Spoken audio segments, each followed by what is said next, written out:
In this episode, somebody asked him, "Oh, why do you do jujitsu and shit? Could you like harm me if, you know?"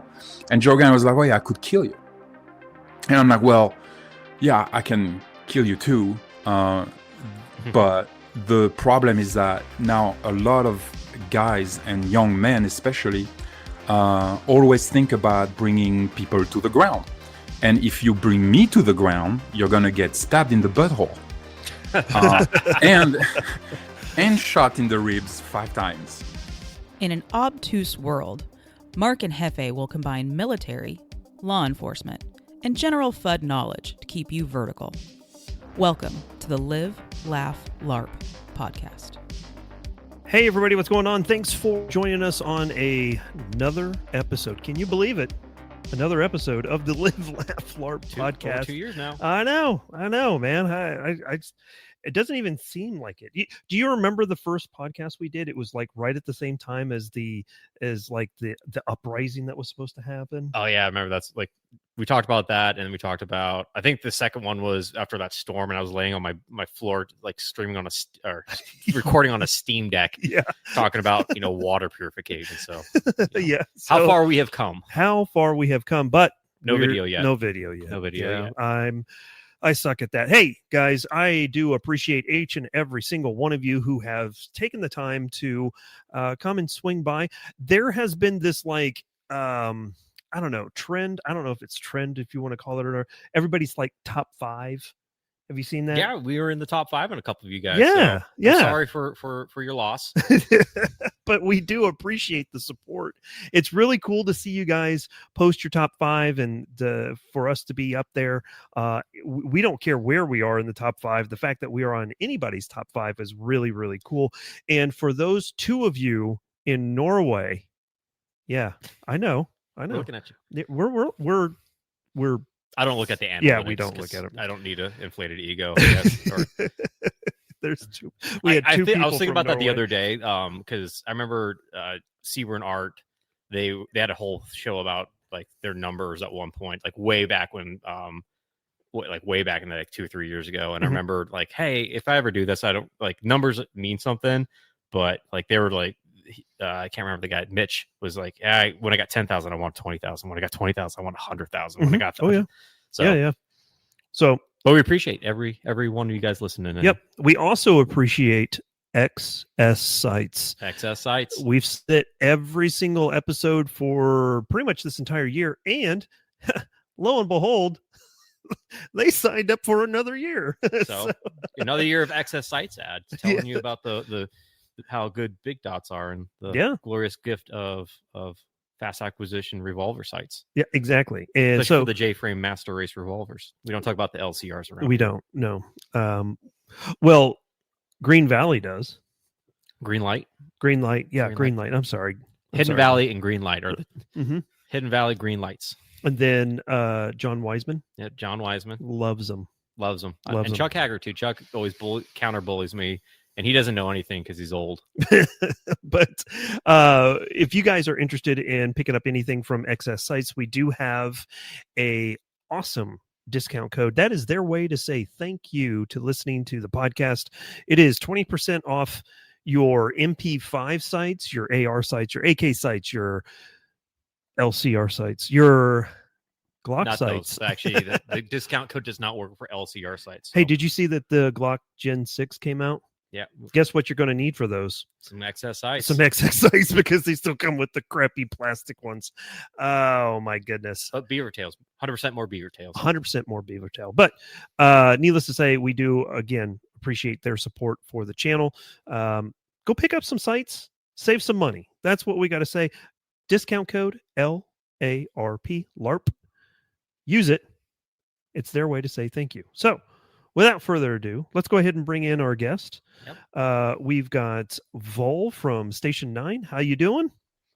Pretty good. I'm a big fan of XS Sites too. I have them on all my pistols. Oh, there you go. Cool. There you go. So right off the bat, which pistols? Right off the bat, can't go wrong with the classic Glock 19 Gen 3. Okay. It's my primary pistol. But I gotta say that I carry a Smith 442, and I've been carrying a Smith 442 now for maybe 4 or 5 years. Okay. Yeah. Help me out. 442. What is that? It's a J-frame Is it? revolver. Yes. J-frame, revolver, hammerless, double action only. Yeah, that's what I carry day to day with hammer forge handles grip. on it. Yeah, Grip. Boot grips. yeah. But we'll Right get on. more into that. But before we begin, Vol, Kiestu and Fatu? Who are you and what do you do? It's been many moons since I took French classes. I can hear that because that didn't mean shit. Okay, perfect. My teacher was correct. I would not amount to anything. Yeah, I'm so I primarily these days I write on Patreon. I have a Patreon. What happened is that a few years back, I think in 2012, I co-wrote a book about urban survival in French, and lo and behold, that became a bestseller over there in the old country. So it kind of propelled me into this survival world, but on the writing side of things. So I've been writing on my blog now since then. And I'm the CEO of a little company called Station 9. So we make knives and little defensive and offensive things. Awesome. Yeah. Okay. So let's dive down a little bit into that. So, started. You said the old world, and you talk about France. What brought you? I'm assuming you're in the good old U.S. of A. Yeah. I live in Montana now. I live in Bozeman, Montana. Nice. So with my Glock 19, I also carry a Glock 20 in 10mm. Yeah. Because of big bears. But yeah, I've been in the U.S. for 30 years now. I arrived in 1994, and yeah, that's what happened. Okay. What brought you over here? What outside of wanting to carry Glock 19 everywhere? Right. Yeah. We joke a little bit, but a lot of freedom. So I was born and raised in Paris, in France. Oh, I'm sorry to hear that. And after the military, I came here to visit, and I fell in love with it. I landed in LA, so I did all the Southwest, hitchhiking and everything. I was very young, and I fell in love with the people. I fell in love with the land. I fell in love with the vibe, the light, the desert, the mountains. And I was like, man, I think I was born on the wrong continent. So I went back to France. I worked for 6 months, enough to pay me a plane ticket back, and came back and never left. Well, I'm going to just throw this out here. I'm sure because you went through the legal routes to do everything, it's a bit of a touchy subject right now. Yeah. It's a touchy subject, and yeah, of course, I married an American citizen. Good. And yeah, I've been happily married to America and Americans since then. Perfect. Well, welcome aboard. I know that you've probably been doing this longer than most people that listen to this channel have been alive. So let's talk a little bit about, you said you spent some time in the French military. If I remember correctly, France for a while, or maybe still does, have mandatory service still? Yeah, we did mandatory service for a while. It actually, they stopped it in 98, I think. So, okay. And that was a big part of the collapse of France also, is to stop that mandatory military, because it put us all together under the same flag, under the same rules, and under the same destiny. It was really a great part of our lives as young men, and unfortunately they stopped it in 98, but I was lucky enough to participate in that. Wonderful. And what'd you do in the military? I was actually a photographer in the military. Interesting. I went in and I became one of the photographers for the French military. Awesome. And then, so you did your time in, and then what'd you do afterwards? Afterwards, I came here. And then it's There you been go. wonderful ever since. Yeah, exactly. Cool. Yeah. So you said you wrote a book though in the motherland. Can you tell us a little bit about your book and how people can find it these days? Yeah, I mean, I wrote the book in 2012, so I was already here, Okay, perfect. and I was actually already in Montana.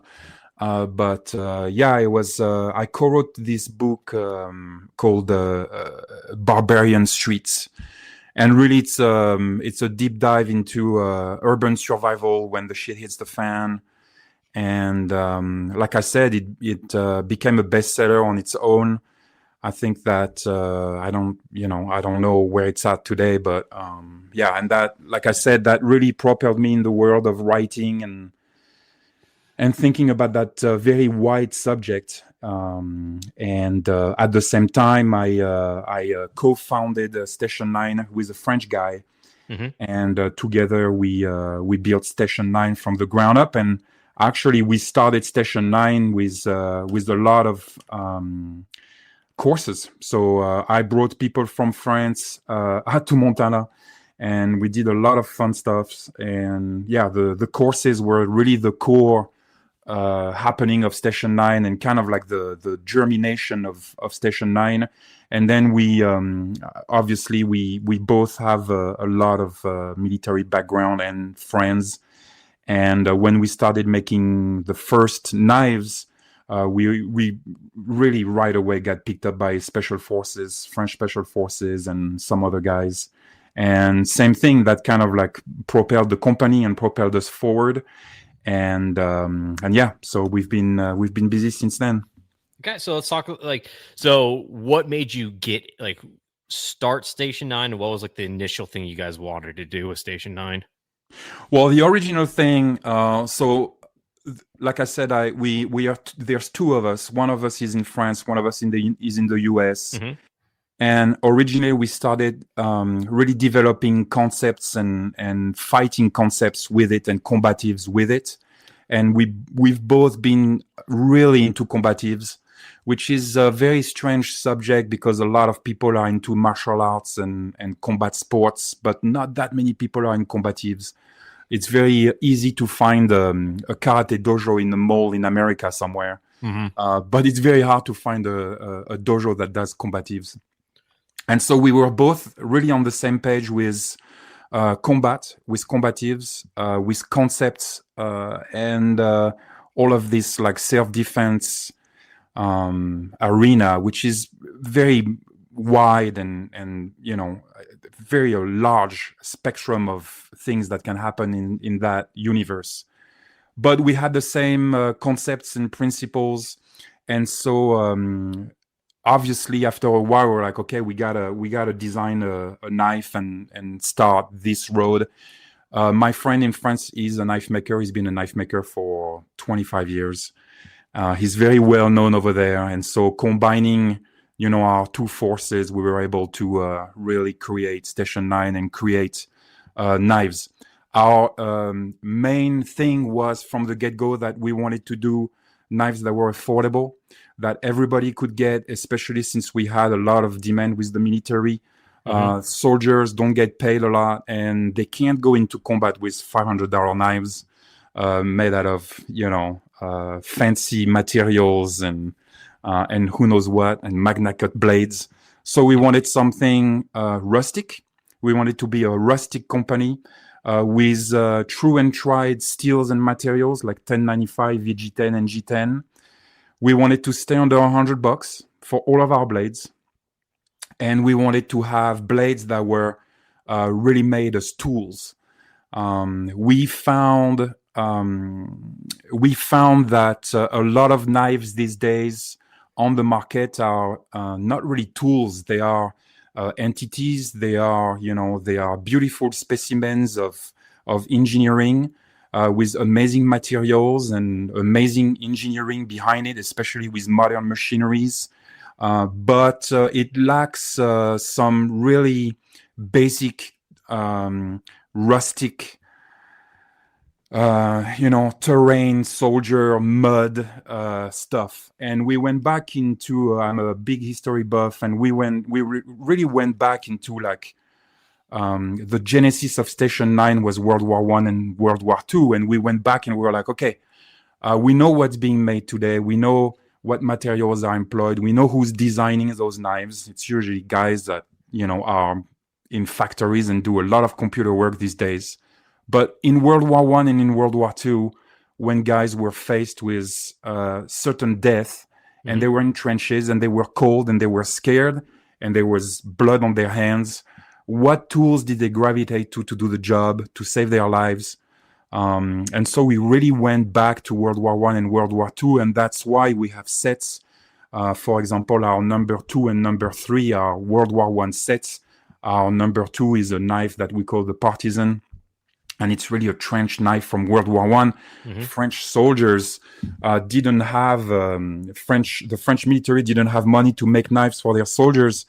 And so soldiers, like my great-grandpa, went into houses and just grabbed butcher knives, and that became their trench knives.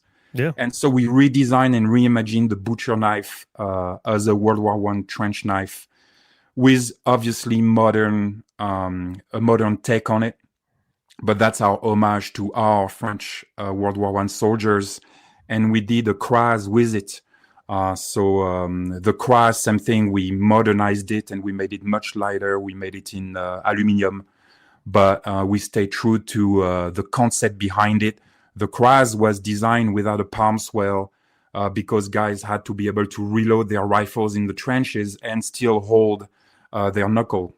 So all of that for us is very important. I always say we are more concept-driven than technology-driven. I don't care about fancy equipment. I don't care about amazing materials like MagnaCut. I care about what works. I care about the concept behind it. I care about, the functionality of it and the rusticity of it. Yeah, and I'm talking more of your channel, Vol West, demonstrates that immensely, and even like the Station 9, like the advertisements, I guess, the photos you guys take, it's usually paired with a simple Glock 19 or simple revolver, simple tools. Yes. That I think, and I've been guilty of this myself plenty of times in the past, where it's, you chase the newest, coolest, shiniest tools. Of that, course. It's an industry. We live, work, and breathe in a firearm / outdoorsman, I guess, industry where there's always a brand new thing. There's always something new that you have to go purchase. But and there's nothing wrong. And there's nothing wrong with that. I'm the first one to buy new gear and to test new things. I have an acro on one of my Glock 19s because I own multiple Glock 19s, and some of them are Guccier than others. But at the end of the day, I think that tomorrow morning the shit hits the fan, and I got to go and defend my family and this country. I'll still pull out my old Glock 19 Gen 3 with big dots on it, and a big old knife in 1095. Shout out to XS Sights again. So, and it's actually pretty cool. Like, I loved watching a bunch of the videos you guys have of stabbing steel pots with your knives. Like, you guys are braver than I would. I would never punch a steel pot with any knife that I have, but it's awesome to see that, it's, and we'll talk about it here a little bit more about, the manufacturer of the knives, but it's just cool to see that, people are still making tools, not making like the ones I hate seeing is like Microtex, like the little, out the front knives, where you just look at that and it looks like if you poke something too hard, it's going to shatter. Yep. And you're paying $600 for that knife compared to y'all's. It's, 80. I'm looking right now, like your number 15 is a $80 knife that can punch through a steel pot. Still keep on trucking. So, and like I said, there's room for both worlds, and I'm not shitting on the other world. Like I said, I'm a fan. I'm obsessed with weapons. I'm obsessed with knives. Behind me, I have a wall. If you guys did at some point go to imagery, I have a wall behind me of knives, and I think there's definitely room for both worlds. But I think that in our industry, I think it's time that we separate both worlds and understand that there are tools out there that are made to work, and then there are like collection PCs, and I have a Randall on my wall, and it's a wonderful piece, and I love it. But there's room for both. So I'm looking at your website right now because I meant to bring this up earlier. So I noticed that you guys number all your knives, probably like number them based off when they were made. Like your number 1 knife was the first one you made, number 2, 3, 4. So what happens? Like, so why is there some jumps? Like where is number 1? Where's number 4 and 5? Like where are these knives, and why don't we see them anymore? Yeah. So we started. Our number 1 is actually called the Tire Slasher, and it's an SOE. It's an SOE tool from World War II, where SOE agents would actually be dropped behind enemy lines, and they were given this like little tire slasher thing, which is just a ring that we put our finger into, and there's like a claw, and those were used to simply punch tires of German vehicles behind enemy lines.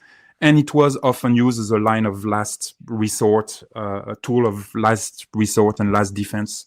Okay. And so that was our number 1. And depending on if it sells or if it doesn't sell, depending on the traction we get on the tool, we will discontinue tools to make room for new tools. We are a very small company. It's just the 2 of us. We do everything, just the 2 of us in-house. And we really decided from the get-go that, we are going to lose tools, and, the traction is not there. Some tools are more niche than others, and obviously a tire slasher, I think we did 2 runs of tire slashers, I think we did 3 runs of tire slashers, which is absurd. It's a lot of tire slashers. Yeah. But I think we exhausted that market with the tire slasher. And so we move on to something else. That doesn't mean that 10 years from now we won't revisit the tire slasher and come out with it again, but that's why there's like holes sometimes. It's missing. Gotcha. Okay. Yeah, I'm actually, while you were talking, I was pulling up all the different ones, like the Labette and the other one. So one of the reasons we I think we mentioned in pre-production. So you Station 9 reached out to us after we had a conversation with Ryan Hamray and Dave with K9 Defense about manufacturing in China versus the United States, and it all stemmed from a conversation, it was an Instagram post, I believe, that you guys our comment, someone mentioned, like, your products are cool, but they're made in China. And I don't know if it was you. I don't know if you have a social media person or the other owner. I am. Yeah. Okay. It's me. Was you? I'm the cranky one. Okay. Well, there was a cranky comment about, the prices and everything like that. So, so I guess my question is,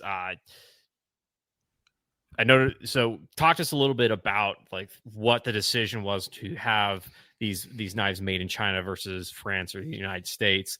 And if you have any, like, I guess, blowback from it, or just tell us a little bit about the story of how that came to be. Well, like I mentioned, my friend has been a knife maker for 25 years in France. He's very well known over there. And it's a very small world, the knife world. And when we started actually with the tire slasher, so we go back to the number 1, and to us it was obvious because of the history, because of the aura of the tools and everything. We were like, we got to make this in France. Yeah. And we tried. Guys, we have been trying to make this shit happen in France, in Italy, in the United States. I've contacted I don't know how many people. And we realized little by little that, and our first run of tire slashers was made in France. Okay. And we realized extremely rapidly that this universe of manufacturing, and right now I'm just going to talk about France, is extremely limited. And France is actually, and now more and more knife makers and industrial knife makers are saying it openly without fear of being burned to the cross. But we are probably 20 to 25 years behind China in terms of manufacturing in France. What did it mean for us trying to start a company, trying to make things happen, trying to get cool tools in the hands of soldiers and civilians alike? It meant that our product was extremely expensive. It meant that it took forever to be made. I also worked with a guy, maybe you know, his name is Bastinelli Knives. I made 2 knives with Bastien, and they were made in Italy. The time it takes for us to create and manufacture and talk about and put to market a knife, if we did it in France, from France or Italy, is 1 year. So if I have an idea on paper and I'm like, look, I want to make a really cool tire slasher, it's going to be 12 months before that tire slasher is on market, which means that for us, especially in the world we live now and with Gen Z and everything is moving so fast, 12 months can mean the difference between having a very successful product and a product that is a dud. You arrive on market 12 months too late. So it was extremely expensive to manufacture. It took forever. And then, unfortunately, we really bumped against the wall of technology, meaning that France, Italy is different because they've been making knives for a long time and they are really good at it. But I got to say, as a Frenchman, so I can shit on my own country, we are 20 to 25 years behind. They didn't even know what G10 was. They don't know how to make a Kydex. They don't have computer capabilities. And so we butted against this technological wall. The fourth thing that we butted against is communication. It is extremely difficult and extremely time-consuming and frustrating to communicate with French companies, French factories, French manufacturing. Same thing with the Italians. It takes forever. They never reply to your emails. Everything is on slow motion. The French arrive at work on Monday. It's 10 a.m. They need a coffee and a fucking croissant to start the day. By the time it's Thursday at noon, they don't want to work anymore. And so they never respond to the emails.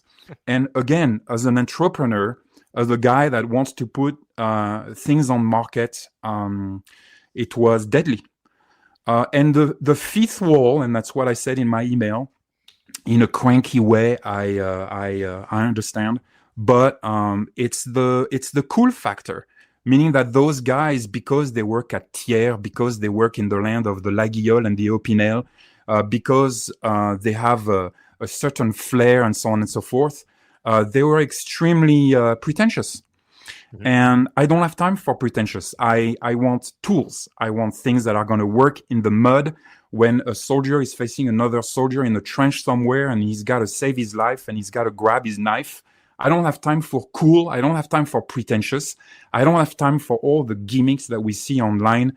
I don't have time for all these games and imagery. I want something that's going to work, that's going to save lives. And that was really our final draw, our final wall with the French manufacturing, that it was also extremely pretentious.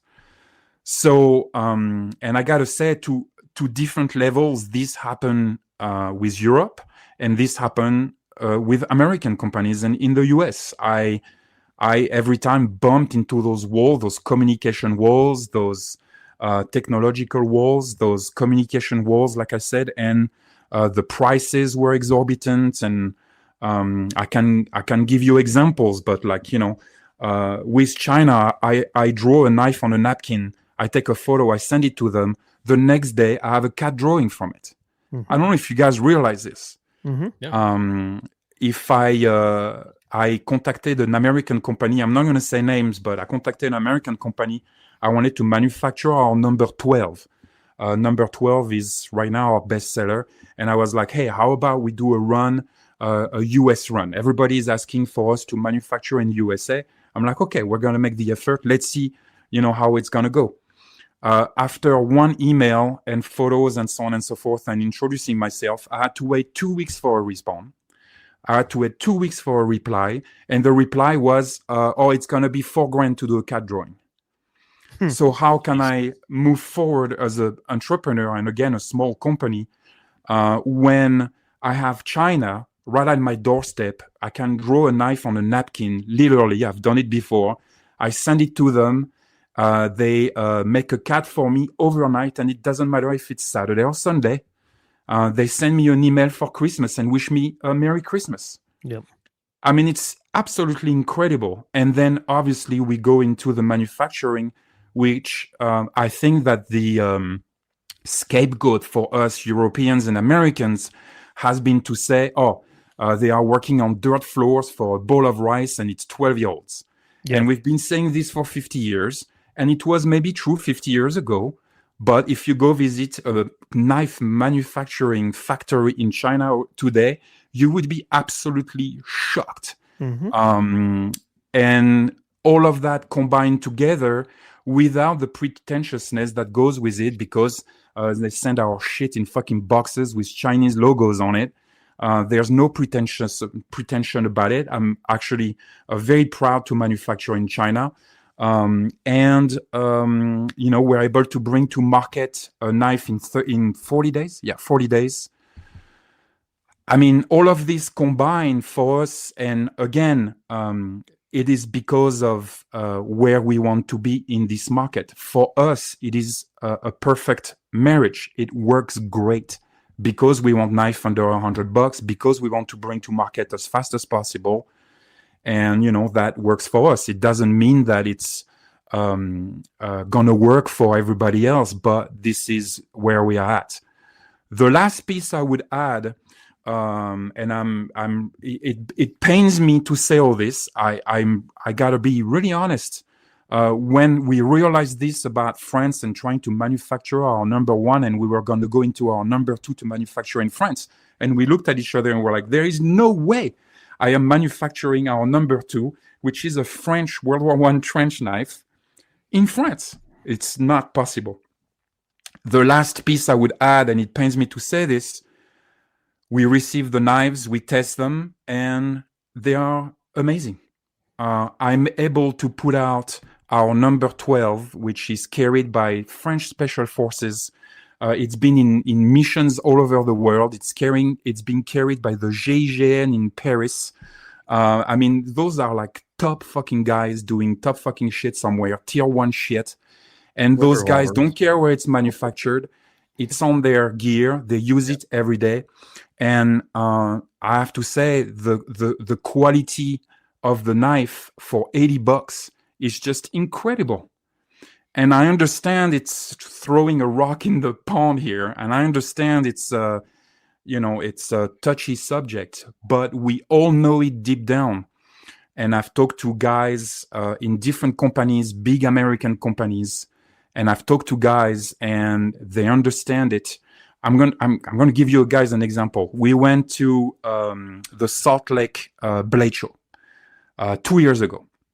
We go to the Salt Lake Blade Show and we install our table and we walk around and we go see, the people we like. We go see TNC, we go see Emerson, we go see Spyderco, of course. Yeah. And we talk with everybody and everybody's cool and everybody's like, 101% made in America and everything is cool. And then we see across the room the CVV stand. The CVV stand is 10 times the size of the Emerson site. And everybody during the 3 days of Blade Show is walking around buying knives and putting them in bags, in CVV bags. And we were looking at this spectacle with my partner. We were in the middle of Utah at the Blade Show, and everybody in the arena had a CVV bag. And so when are we gonna address all of these issues? Are we gonna address the issues? Like I said, I'm the first one to want to work with American companies and American manufacturing. But so far, it's been extremely difficult for an entrepreneur. to bring to market, again, in my category. If I was designing a really cool high-end flipper knives or knives that are like collector knives and so on and so forth that I can sell for $500, then yes, I would be manufacturing in the USA. But my market is completely different. I sell $80 knives to cops in the streets of Chicago. Okay. Mm-hmm. Mm-hmm. I mean, and the quality is amazing. And like I said, I can bring to market in 40 days. I can keep the prices under $100 for everybody here in the US, on the US side. And we bring to market knives that have a cool concept, a really valuable and street concept and combative concepts. We give our soldiers knives with double guards. I'm sorry, but the industry of self-defense with all those knives with 0 guards is just trash to me. And they are durable tools that are rustic and inexpensive, and they do the job. Yeah, it's kind of painful, I know, for a lot of like buying USA meds. Like you mentioned TCNC, like the Elvia, I think it's called. Where it's like, a $350 to $400 this small reverse edged fixed blade knife, where it's more it feels more like a I'll say an art piece that you use. And it's cool shit, and I love Turner. If I turn around, I have 4 or 5 Turners on my wall. I went to his booth in Salt Lake, and we bought like fucking 10 knives from them. No, it's I think it's cool. I love this shit. I think it's great. Like I said, I'm a knife nerd. I'm a knife lover, and I love this shit. But you want to bring it to the everyday man, to an everyday person, to have these quality knives. Because I'm going to use, for example, for me, I have a Chris Reeve Sabenza, and that thing sits in a cigar box, still wrapped in its thing, because I am deathly afraid to use it. I am deathly afraid to lose it, because the pocket, it's a pocket knife, it's a folder. Yes. And then every day I switched my everyday. It's have you seen Polite but Dangerous Tools? Have you seen those guys? That guy at all? I have one of his foragers that I carry every day. Like that's now been my normal knife, because it's if I lose it, they're like I think $60-$70. So it's not terrible if you lose it, but that Sabenza I spent I think $450 for, and it's just it just sits there. So I'm talking from like the everyday point spectrum. Now it's made for, I think a lot of those knives are made for either I think 2 categories of people. It's the people that really respect the art of knife making, they respect the design, the name, they are good tools, and they're willing to spend that money for that tool. And then I think the other category of people are just, I spent $400 on a knife, therefore it must be a good knife. That I have no idea what I'm doing, but I'm buying. A prime example: a lot of guys I know from my military side, they carry Winkler belt knives, and when you ask why, it's because their buddy told them to buy a Winkler belt knife, and when you ask that buddy, he's like, "Well, I was told to buy a Winkler belt knife," and no one can really explain why they carry a Winkler belt knife. They just do because they were told, and it's a very expensive thing. They're like $300. It's a very expensive knife, so therefore you believe that it's going to be. And there's no fucking guard. Yes, and there's no fucking guard, obviously, but it's. I think those are the 2 categories. Those very expensive USA made knives, like the very purpose driven built knives. Yeah, that and look, we can project it with cars. Some people like Lamborghinis and buy Lamborghinis, and some people buy Tacomas. Okay. 3rd-gen Tacomas. You don't do the same things with those 2 vehicles. It's not made for the same shit. You know what I mean? And there's room for Lamborghini lovers, and there's room for taco lovers. You know what I mean? And I'm on the taco business side of things. Yeah, same here. I was a taco lover, and then I had to sell it. But well, I think that one thing too that you bring up a very valid gap in American manufacturing, something that I deal with on a daily basis from my day job, is the fact that you said that you could come up with a drawing of a knife and have it to market within 40 days.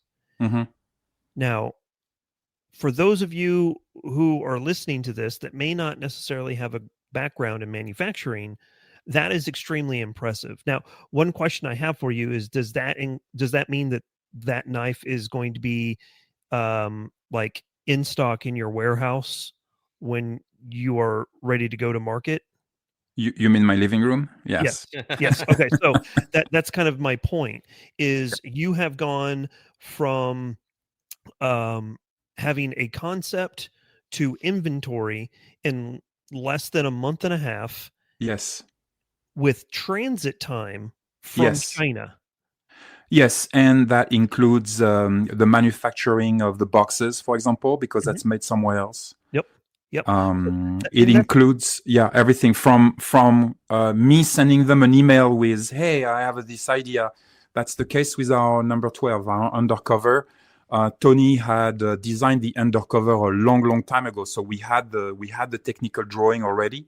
We sent them the drawing. 40 days later, we had the knives in my living room. yep.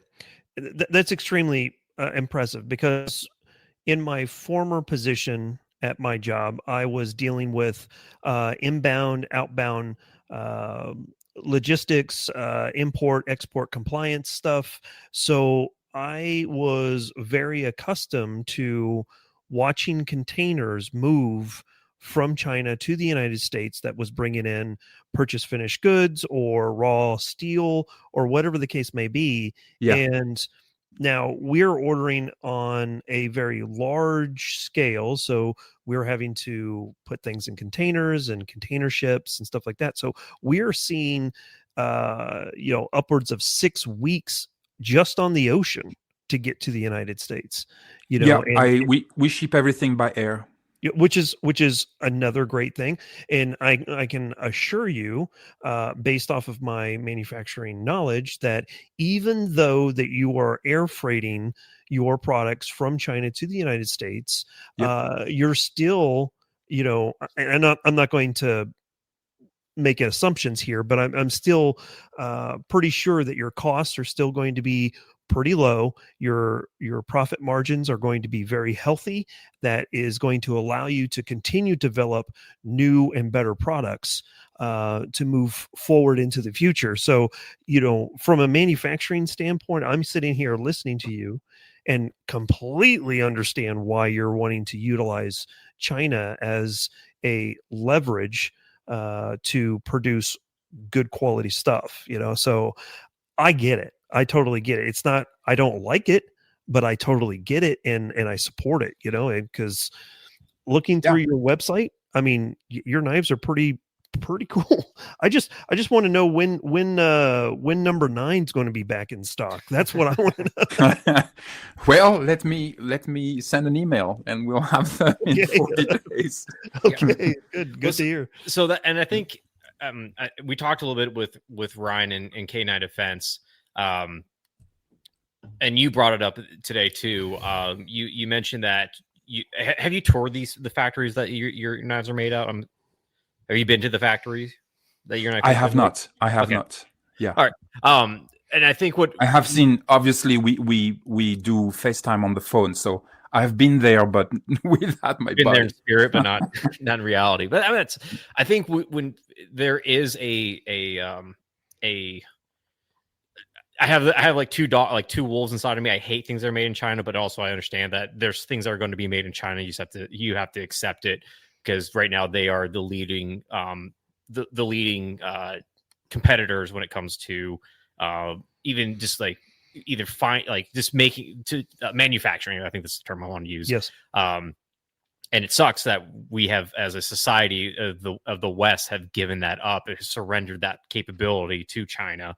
And I know a lot of people have that mentality of, the Nike sweatshops, I think comes immediately to mind. And that still, I think, is occurring on some of the larger scale. Some of some companies still use the air quotes Chinese sweatshops. I think there's a little bit difference though when you have a small niche specialty manufacturers making things like knives, thinking like electronics. It's a little bit a different category than a 12-year-old sitting in front of a sewing machine sewing your shoes all day.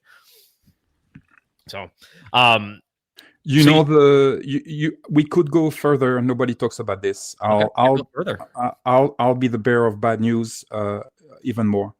Okay, let's hear it. Black pill. The manufacturing in France, we know the factory very well that we started the number one with. Most of the machinery, no matter what, is made in China. So when you say you're making a knife in France, Italy, or the USA, is your machine made in the USA? Is your sandpaper made in the USA? Is your glue made in the USA? We could go on like this for a long time, but the rabbit hole is very deep here, and that has also a massive effect on everything. And like I said, I would be the first one, and I asked many people in this industry in the US to manufacture my knives, and no one, like I said, really has that capability for that price point, for the materials. And let's go back to the materials a little bit, but there was a time where we could poo-poo the Chinese shit because it was cheap metals and cheap plastics. But our knives, it's still VG10, it's still 1095, it's still G10, and it's still Kydex. It's the exact same materials. We always joke with my partner, and we said if we had never told anyone this was made in China, no one would have ever known.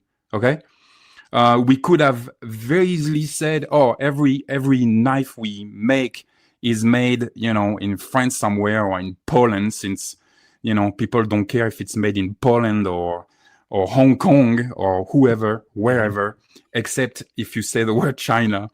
But not only all those factories are supplied by Chinese products, but on top of that, the qualities now again of the materials are incredible. And so we are on the same playing field. We can't even say, "Oh, Spyderco uses VG10 and that's why it's better." We use VG10. We can't say, "Oh, G10 is a great material," and well, we use G10. And at the end of the line, when you have the knife in your hand, you still have the same materials that we would have used if we manufactured in France or the US.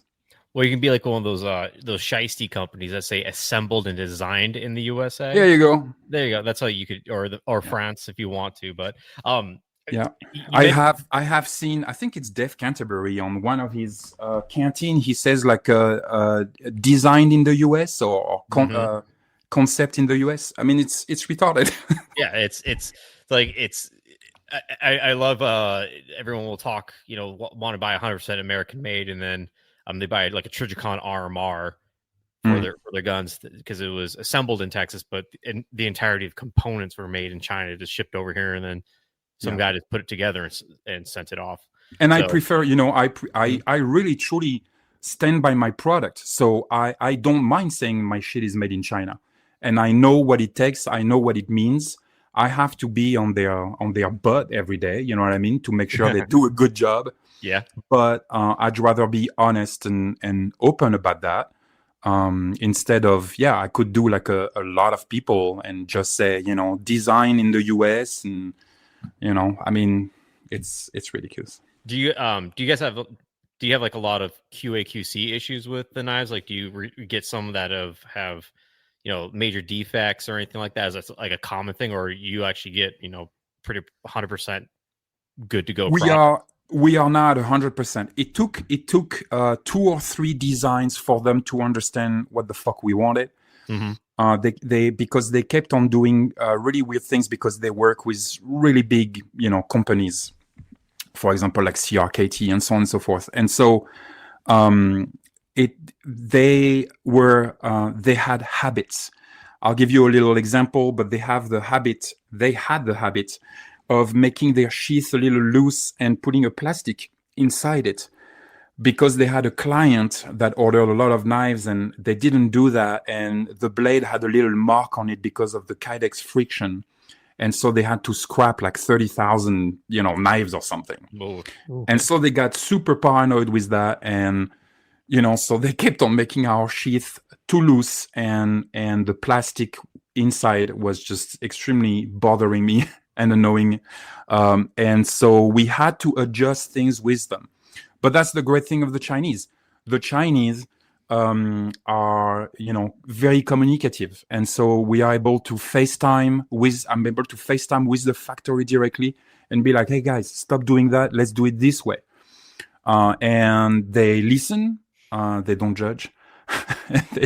and they just do what we tell them without, any fighting or, and yeah, that's part of my job. You know what I mean? Yeah. Oh crap! You said something that I was just going to return to, but then I started looking at your photos again. Sorry. You mentioned the QA. We did QAQC. Oh yeah. So you mentioned that you can just write, like, come up with a design on your napkin, get the CAD work back, like we said almost the next day or immediately. Has that it's overnight? Oh, it's overnight. Okay.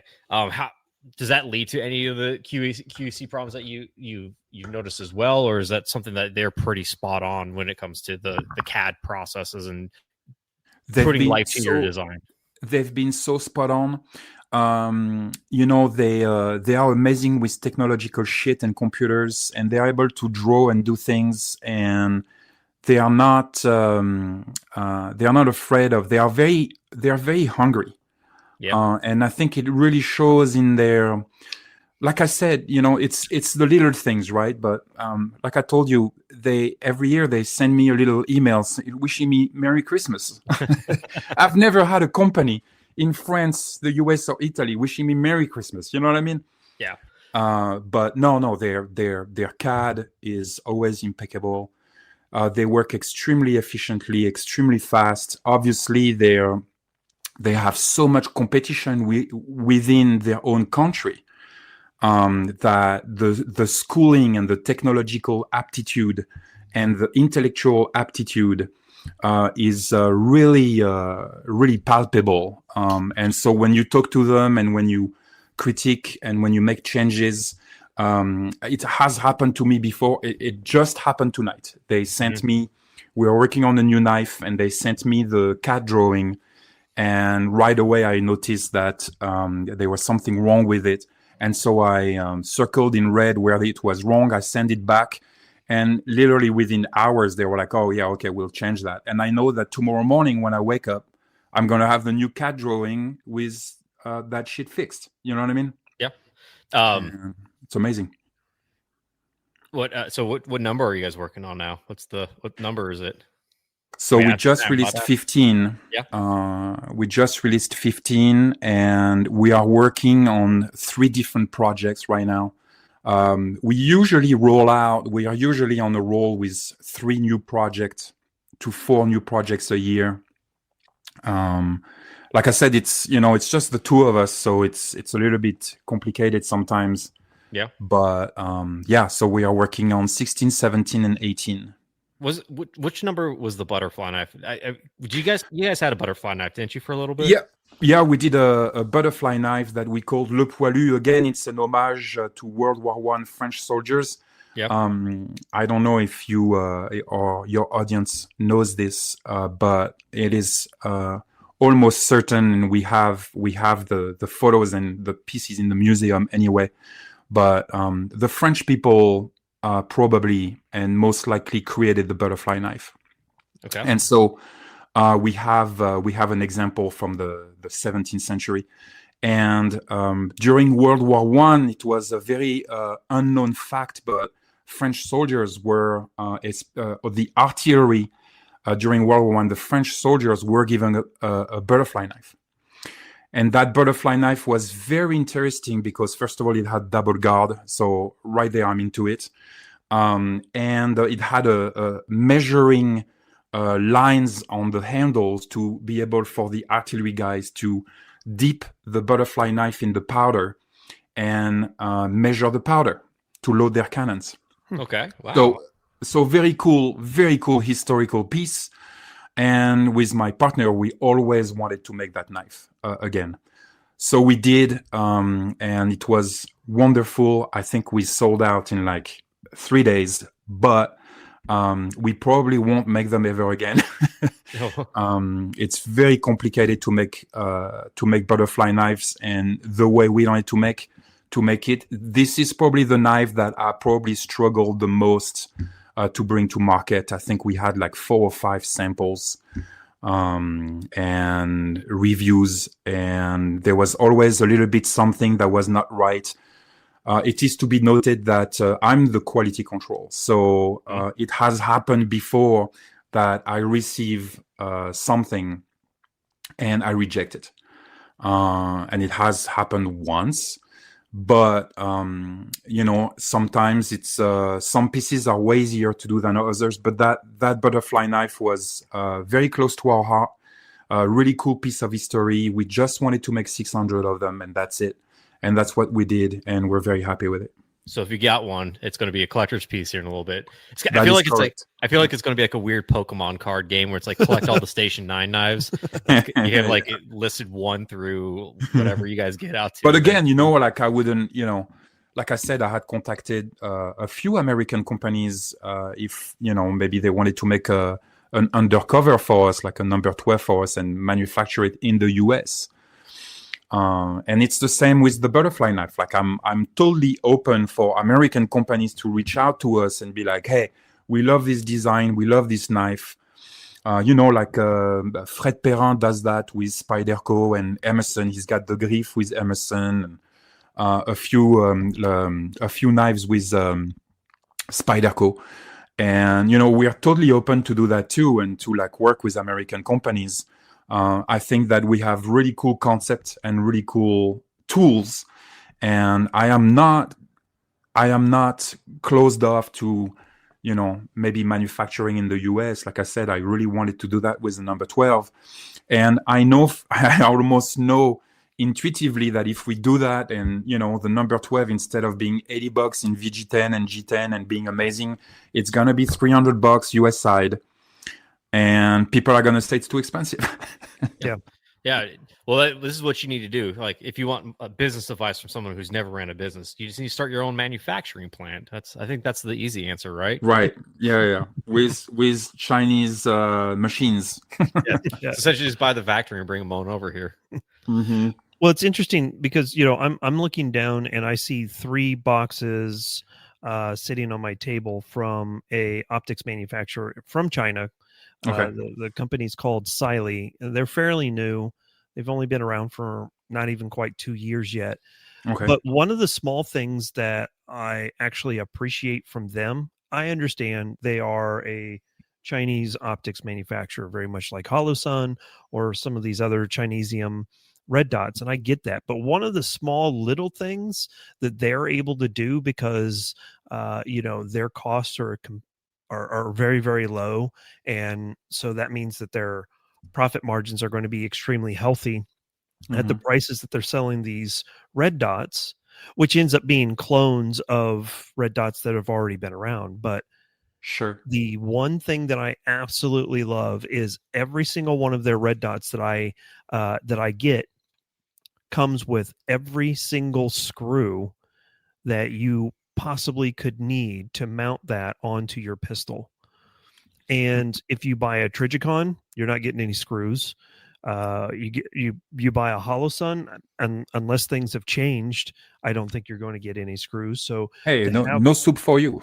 Yeah, exactly, right. So to have what you need already in the box, ready to go, is I think is.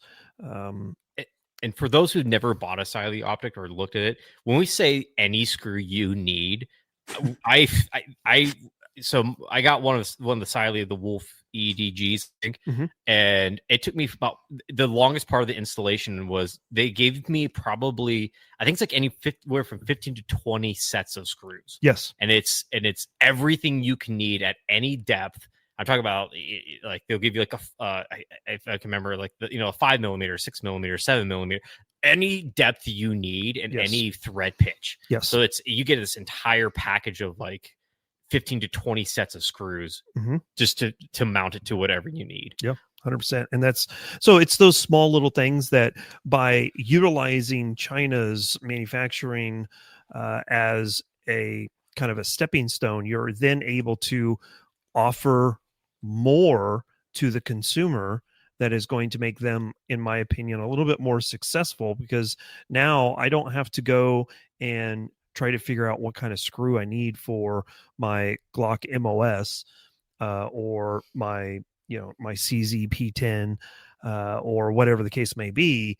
I can just use what came with it. And again, I appreciate that. It's that small little touch that really shows that China's manufacturing, especially with these red dots from Siley, they're paying attention to what are the pain points for the consumer. Yes. So I don't know if that's been a similar experience with you and what you've seen so far. Well, I think we go back to the lack of pretentiousness, and Mm-hmm. and I know it's a little bit of a painful subject, but like I said, those guys are competing with each other so much that in China we bid reverse, right? It's like if you want to do something and you say, okay, can you do it for $8? Those motherfuckers, they bid negative, and they are like, no, we can do it for less than that. And then it's just a very different way of thinking about business. And I think that they are extremely hungry, and that makes for less pretentiousness and more listening. And that's why you get what you get when you buy with Chinese shit. Does that mean that everything is great? No. Does that mean that everything that comes out of France is amazing? No. Look at Brigitte Macron. So, oh my God. I mean, we all have strength, and some things are done very well in China, and we cannot hide that anymore under the carpet. You know what I mean? Some things are amazing. We make iPhones in China. We make DJI. Like, everybody's shitting on knives made in China, but we're all fighting a drone war made with Chinese drones. You know what I mean? Mm-hmm. So if they are able to make DJI drones for $300 and manufacture those by the thousands every day, and we all agree that DJI is absolutely amazing, I think they can make a knife with a slab of 1095. And it's gonna be, like I said, I think especially the past 20 years, because before 20 years ago, I think we were still under the understanding, and I'm going to speak American here, with the American culture, but we stormed the beaches of Omaha with K-bars. People had maybe Randalls, Suggs, very cool and amazing tools, but very rustic, and they were tools. Guys dug shit trenches with it and opened ammo cans and killed Germans with it. And for the past 20 years, we were in this like weird little geeky, nerdy race, testing out weird metals and metallurgic ways of doing things, and gold spacers and who knows what. And I think we geeked out a lot, and it's cool. But like I said, I think there's this hole that was left behind where we needed just amazing tools that were just tools. I don't look at a knife outside of that tool mentality. I can't. I just, for me, a knife is primarily a tool. It's not a piece of art. It's not an amazing thing that I carry in my pocket, or it's not a safe queen that I have in a box somewhere. I don't have that relationship with my knives. You know what I mean? Mm-hmm. And I think that China allows that space to be fulfilled, because again, the manufacturing and the mentality of knife making in the US these past 20 years has greatly changed. It has changed with companies like Microtech and other companies. Like unfortunately we lost like Cold Steel. I don't know where those guys fucking went. But there was still an American culture of tools and cool knives and that did the job, and I think we went super nerdy, like all this fucking shit with Magna Cut. It's just I can't no more with the Magna Cut. But and like I said, there's room for that. But I think the Chinese really allowed us to explore again, really rough and rustic tools that are still amazingly functioning. Yeah.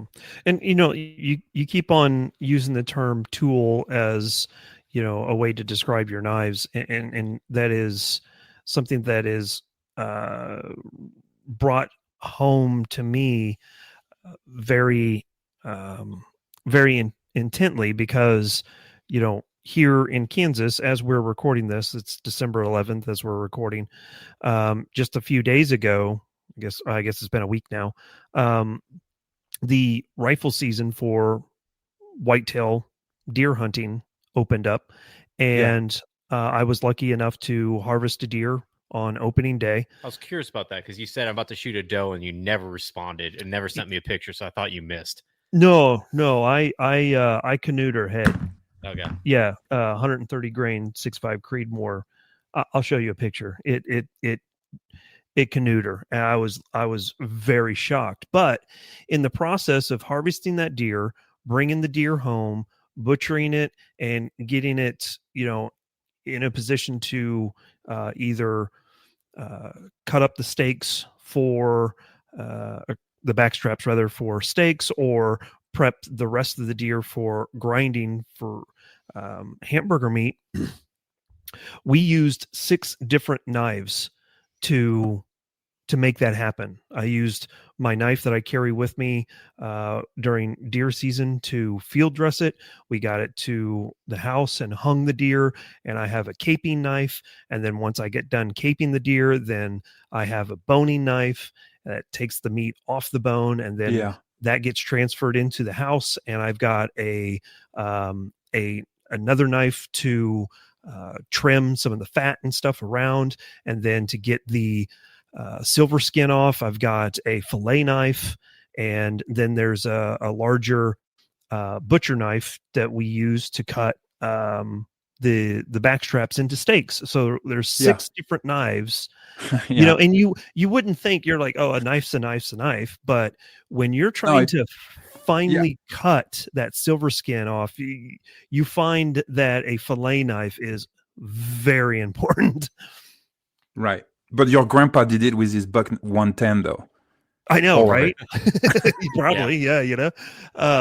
It's just it's interesting that we've advanced. You bring that point up. Yeah, grandpa probably did it with a single, buck knife, but the technology and the understanding of how to harden certain types of metals but still make them pliable, like a really good fillet knife can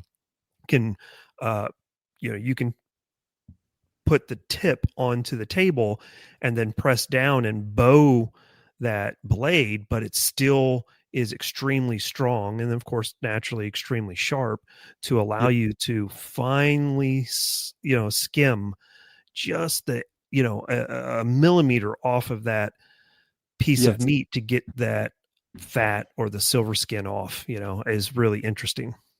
And that's the problem we don't have in combatives, right?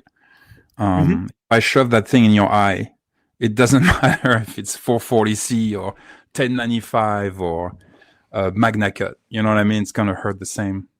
yeah, for sure. So, and that's the point, I think that there's like two worlds here every time. That's like kind of fighting without realizing we are fighting. But there's that really cool technological advances and metallurgical advances, and yes, there are amazing steels and amazing concepts and amazing designs. And then there's just combat, and combat is pretty brutal and stupid. You know what I mean? And you don't need people used to in the trenches kill each other with shovels, that they sharpen on a stone somewhere.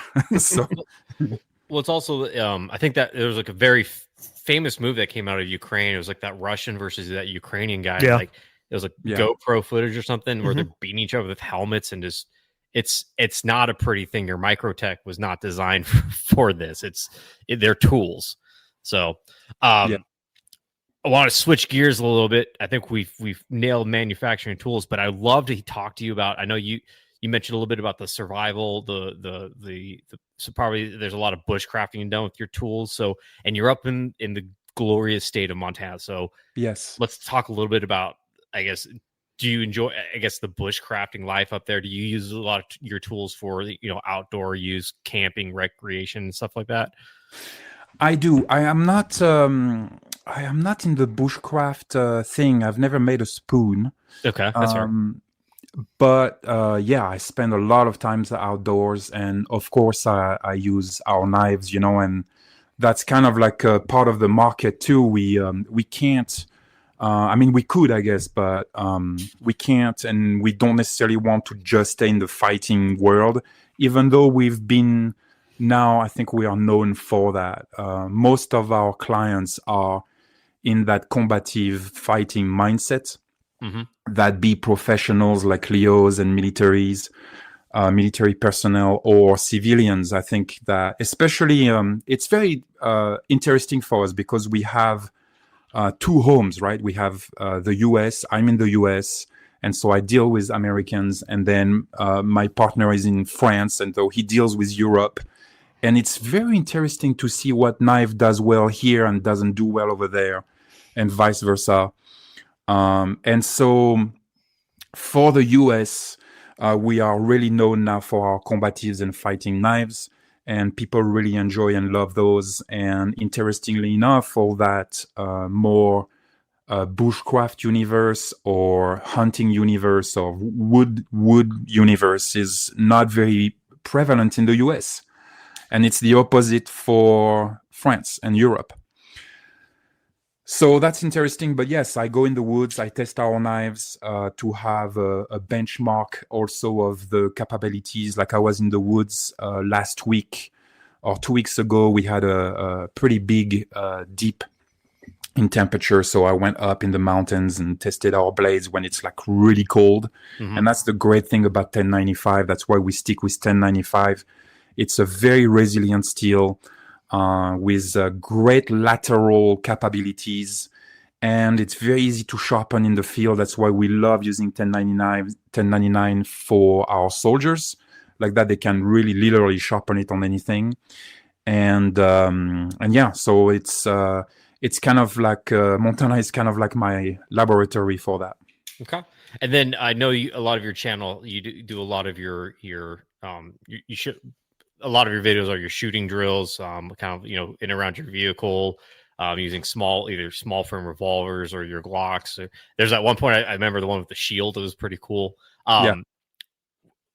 And you mentioned earlier that you guys also did training. Is that something that you guys are planning on bringing back at all, or what did you kind of do for your training program with Station 9? So we, it's very interesting because we are the first civilians in the history of the French Special Forces that are allowed to train them in combat. Oh, really? Okay.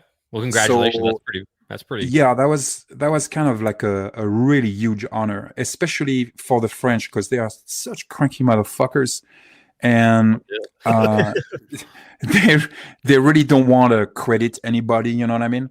Yeah. So it was a huge honor for us to be invited to their facilities and actually teach them knife combat and knife methods and knife combatives. I trained and we did a lot of courses here in the US, like I said, but we stopped doing that, and we really just focus on the military now. Okay, sounds good. So can we talk a little bit about how, like, the kind of the story of how your knives got into the hands of these French operators? Like, how did that happen? Like, Well, we have a lot of friends, and we have many friends in the special forces. And like I said, we early on, and it's interesting because it had to, it's not before our number 7 that we really got picked up by the military. And it was interesting for us, a little tidbit here. Maybe I'm gonna say too much, but it's okay. Our number 7 was created for the ultralight world, and our number 7, Trail Ultra, his name, is a very compact, small, flat, ultralight little Vegetan blade, fixed blade. We are big into fixed blades, and so we wanted to do. I love that world of the ultralight world. I love those guys like that go on the CDT for like 6 months and shit. I think it's pretty cool. And so I wanted to design a knife for them, and so we did that. And interestingly enough, none of the hippies with Dyneema backpacks wanted to buy our shit. That's fair. Yeah. And I think it's because every time they arrived on our website, they saw like knuckles and guns and shit. It was probably like no go for them. Yeah. But interestingly enough, the French Special Forces right away contacted us, and right away they wanted that knife. And so what we did for them is that we made a complete E&E kit package with the knife, because originally our idea was to make a ultralight knife for ultralight backpacker hippies. And we wanted to add a pocket with it, like that they can, like a little pouch that went with it. Like that they could put a lighter and a little bit of cannabis, I guess. And then that turned into an entire E&E kit for the French Special Forces. And we were first contacted by the SS. And so we did a full E&E kit for them on that platform, meaning that that knife became the platform for an E&E kit. And now they carry that knife with the E&E kit that we developed for them. And we should have the E&E kit available on our websites after Christmas, probably January. But so yeah, now they carry that in their Cry Precision pocket by their shoe, and it's their full-on survival E&E kit. Are you gonna do an E&E kit for the what is it? I'm trying to find it real quick, because I know you have the other knife that has like a pouch attachment as well. Yeah, so that's our number 8, and that's yeah, that's really the knife we designed for them. And so that came after the number 7, which again was designed for hippies, and then got picked up by French Special Forces and other special forces. Now we were just asked again today to deliver kits and number 7s to another branch of the military.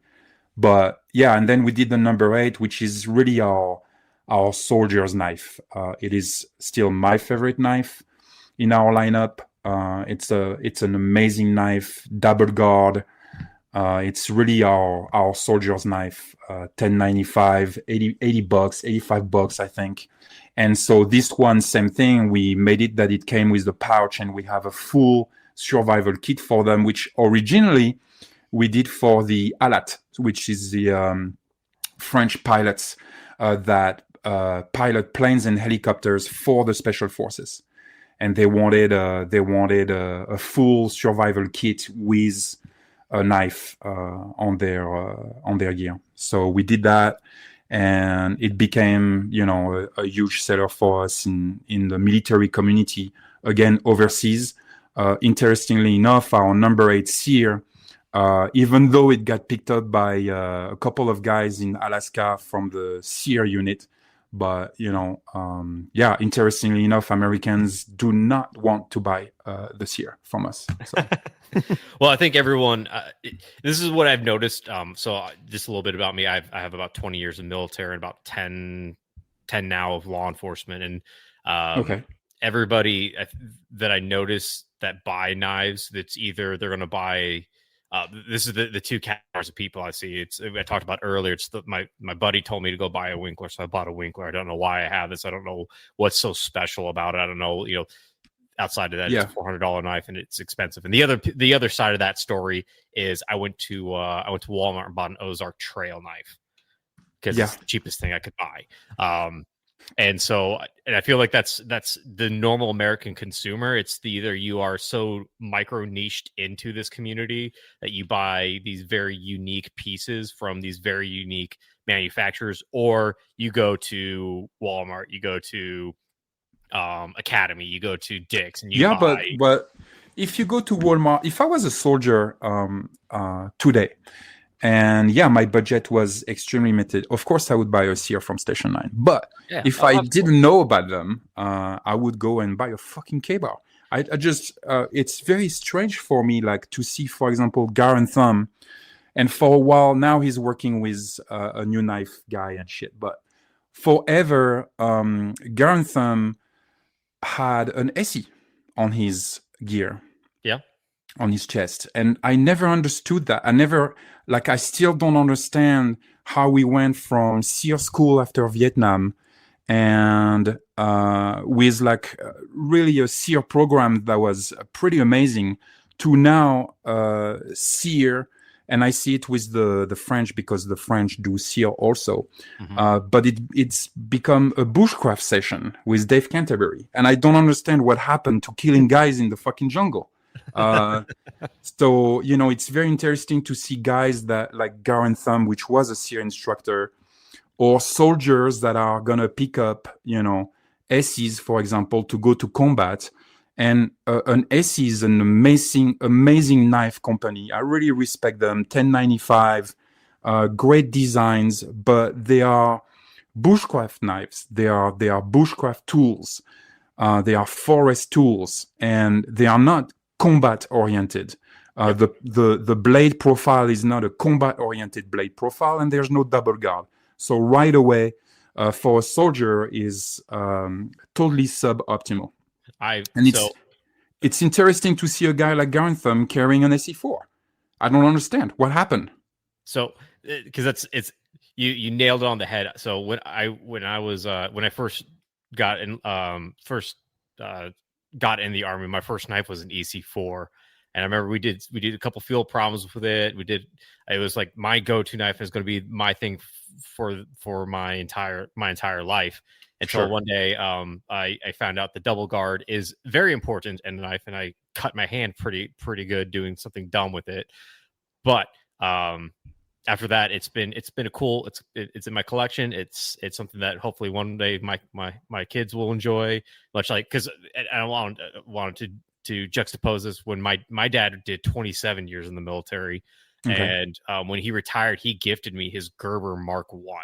That he got in 80 81 when nice. He first joined up as a pilot, and that was something that he took to Honduras, Sarajevo, took it to Afghanistan, Iraq. That was his knife. That was, and that that's a very the Gerber Mark 1 is a very it's a dagger, for those who don't know. It's a very purpose driven designed tool for a unique problem. Now, it's not meant for going out and splitting wood with like an EC4 would be. So it's what gives? What's the gap between having shit to kill people on your person when you're a soldier to making spoons in the woods? Well, I don't know. Making spoons in the woods pretty fun. You should try it sometime. It's actually a very relaxing thing to go do, to make a spoon that does not work at all. Nothing's more frustrating. You spend 6 hours. You're like, I'm going to eat my little MRE meal with this wooden spoon I just made, and it doesn't hold anything. Everything slips out of it, and you just use a plastic spoon and let that go to your ball sack. So, but no, that's what I think one of those things, again, it's the young soldiers that they just don't know what they want and or need just yet, and go by what influencers tell them to go by, or what people have already on their kit, especially in this Generation Z military that we see. A lot of people buy, I think this is on Call of Duty, oddly enough. For example, a gentleman in my law enforcement capacity I met with and talked with for a bit was talking to me about his everyday carry Glock, and he was showing me it, and it was a Glock 19, but with a Shadow Systems rail on, or Shadow Systems upper on it, and all these. It was laser stipple job. It was splatter camo painted. It had a 33 round magazine and then like a $20 Walmart light. And when I started asking him, he was just like, "Oh, I like this splatter camo because I saw it on Call of Duty. I like having a light laser because that's like when I play Call of Duty, this is what the light laser makes it very easy." And so I assume that translates into real life. And so then you're like, my brother in Christ, just don't. But I feel like that's.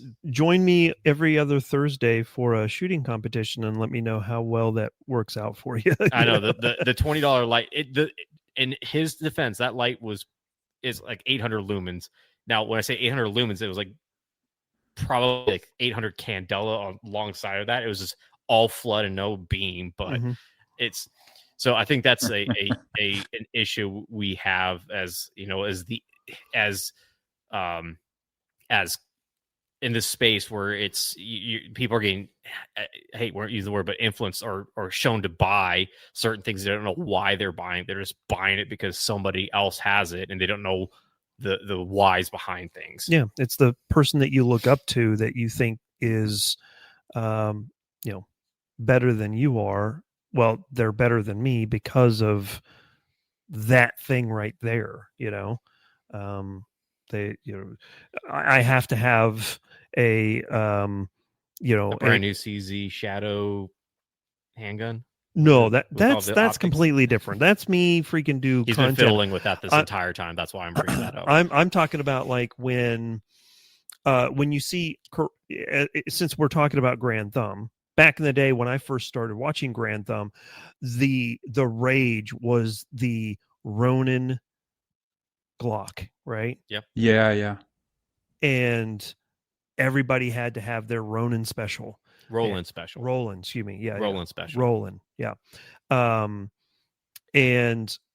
the question was why? I mean, if you shot a Glock 19 enough, you wouldn't need a compensator on it. You wouldn't need all of this fancy stuff going on with it. You just shoot what you've got enough to train yourself to run it efficiently, and you be good to go. But that dude right there, because he knows something I don't, I've got to have that. I think that's really what it boils down to: social engineering and influencing. Which is well, and I think we definitely lost the knife culture. Yeah. I know that the gun culture has become so prevalent, and I love it. But our guns are so reliable now, and we have such capacity with our guns that I think little by little, leaving Vietnam, less and less, we started needing our knife as a weapon, primary weapon. We have my secondary weapon is my Glock 19 with 28 rounds in my 30 round stick. Why do I need a knife? And I think that little by little we lost the knife culture, and it's amazing for us actually how much teaching we have to do. When we go and talk to the special forces guys, which are amazing at shooting. I mean, they're just machines these days. But they know shit about knives. They fucking know shit about knives. You give them an AC, a Cold Steel SRK, or Gerber LMF, or a SUG from 1978, and they don't know the difference. They have no idea what's going on. So I think that Garand Thumb illustrates that a little bit, is that those guys are very proficient in a lot of very specific fields, mostly now utilizing their firearms. So they are really good with long guns and pistols and shit. But they completely lost the knife culture, and therefore you have a guy like Garand Thumb that projects a very strong image of a modern soldier. But all I can see on his chest rig is this fucking AC4. And I just cannot unsee that. Yeah. And we have to, in a way, completely re-educate. And that's what we've been doing a lot with Station 9. Like, people contact me every day and all the time. Why did you guys do this? Why is this on this knife? why the design is like that, and it's been extremely fulfilling actually to revisit.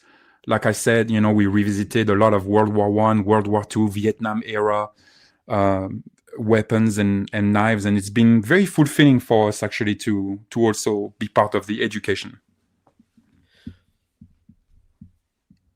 Yep. Did I lose you guys? No. You saw this. I had something again. This is my problem, and I think it's my severe ADHD. I had a question. I'm like, "Oh, this would be great," and then you start talking about your number knives. I had to go open back up and look at which knives you were talking about, so I can have that image in my mind. But yeah, I lost that question. That's long gone. One point that I have to make, and I've said this before, I don't know if I've ever said it in the podcast, but I'm pretty sure I've told Jefe and a number of my friends. You were talking about, your secondary carry is a Glock 19. Obviously I carry every day. I've either got a CZ P10C or a Smith & Wesson J frame, and I will tell you, we converted him. Yeah. We did it. I will tell you that I am less afraid of being shot than I am about being stabbed with a knife. You should be. Absolutely. I fear a knife far more than I fear a firearm, because two reasons. One is if someone's using a knife, they are way too close to me. That's number one. And number two is if someone's shooting at me, more than likely, especially in a civilian context, more than likely, they're probably not going to hit me based off of what I've seen and some of the people, especially in this area, who shoot. They're my likelihood of surviving a gunfight is a little bit higher than that of a knife fight. And it kind of a great example is Arenas Larutska. Yeah. Sorry. 100%. That's exactly where I was going with that. Mm-hmm. For those of you that don't know, that's the Ukrainian woman that got stabbed on the train. It was 2 minutes. It was done, right? I mean, the assault, just took milliseconds, if not seconds. The guy just decided to stab her, just reached over, got her in the neck, and just walked off. Yeah. Medically speaking, no matter what, the knife has a higher death rate. If you get shot with 9mm, of course, it depends where, but the chances of actually surviving if you're less than 60 minutes from a operating room is pretty great compared to the knife. And what's interesting is working with the special forces and doing a lot of drills and force on force. We actually realized that in close combat, if your primary gun goes bad, it's actually a lot more efficient and fast and less prone to problems to just pull out your knife and stab the guy. Mm-hmm. And so now it's interesting because we moved on from transitioning from your long arm to your sidearm to transitioning from your long arm to your knife in proximity. And it's actually a lot more efficient. And if we start doing force on force stuff with sidearms, it really the rate of shit going wrong is super high. Mm-hmm. Pushing obviously on the slide. That's why I primarily carry for urban carry. I primarily carry a revolver, and especially these days where everybody loves to do jiu-jitsu. If I get a jiu-jitsu ape that's like 250 on me and he's on top of me, I want to be able to push that 38 in his ribs, and I won't be able to do that with my 19. So there's a lot of things that are changing these days. People are into jiu-jitsu, people are into red dots on their pistols. Shit goes sideways with pistols more and more. We went from, I still think that the one of the best combative semi-auto on the market is still the Makarov to me, for very obvious reasons. It's a pin barrel, so it, the slide can't be out of battery if I shove it in people's thighs. And the ejection button for the magazine is at the bottom. It's not on the side.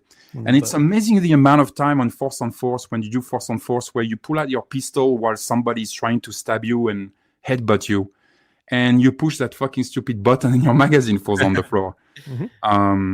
So, we really went from transitioning to long gun to knives, get some space, get some room, and then we can either fix our problem with our long arm or efficiently pull out our sidearm.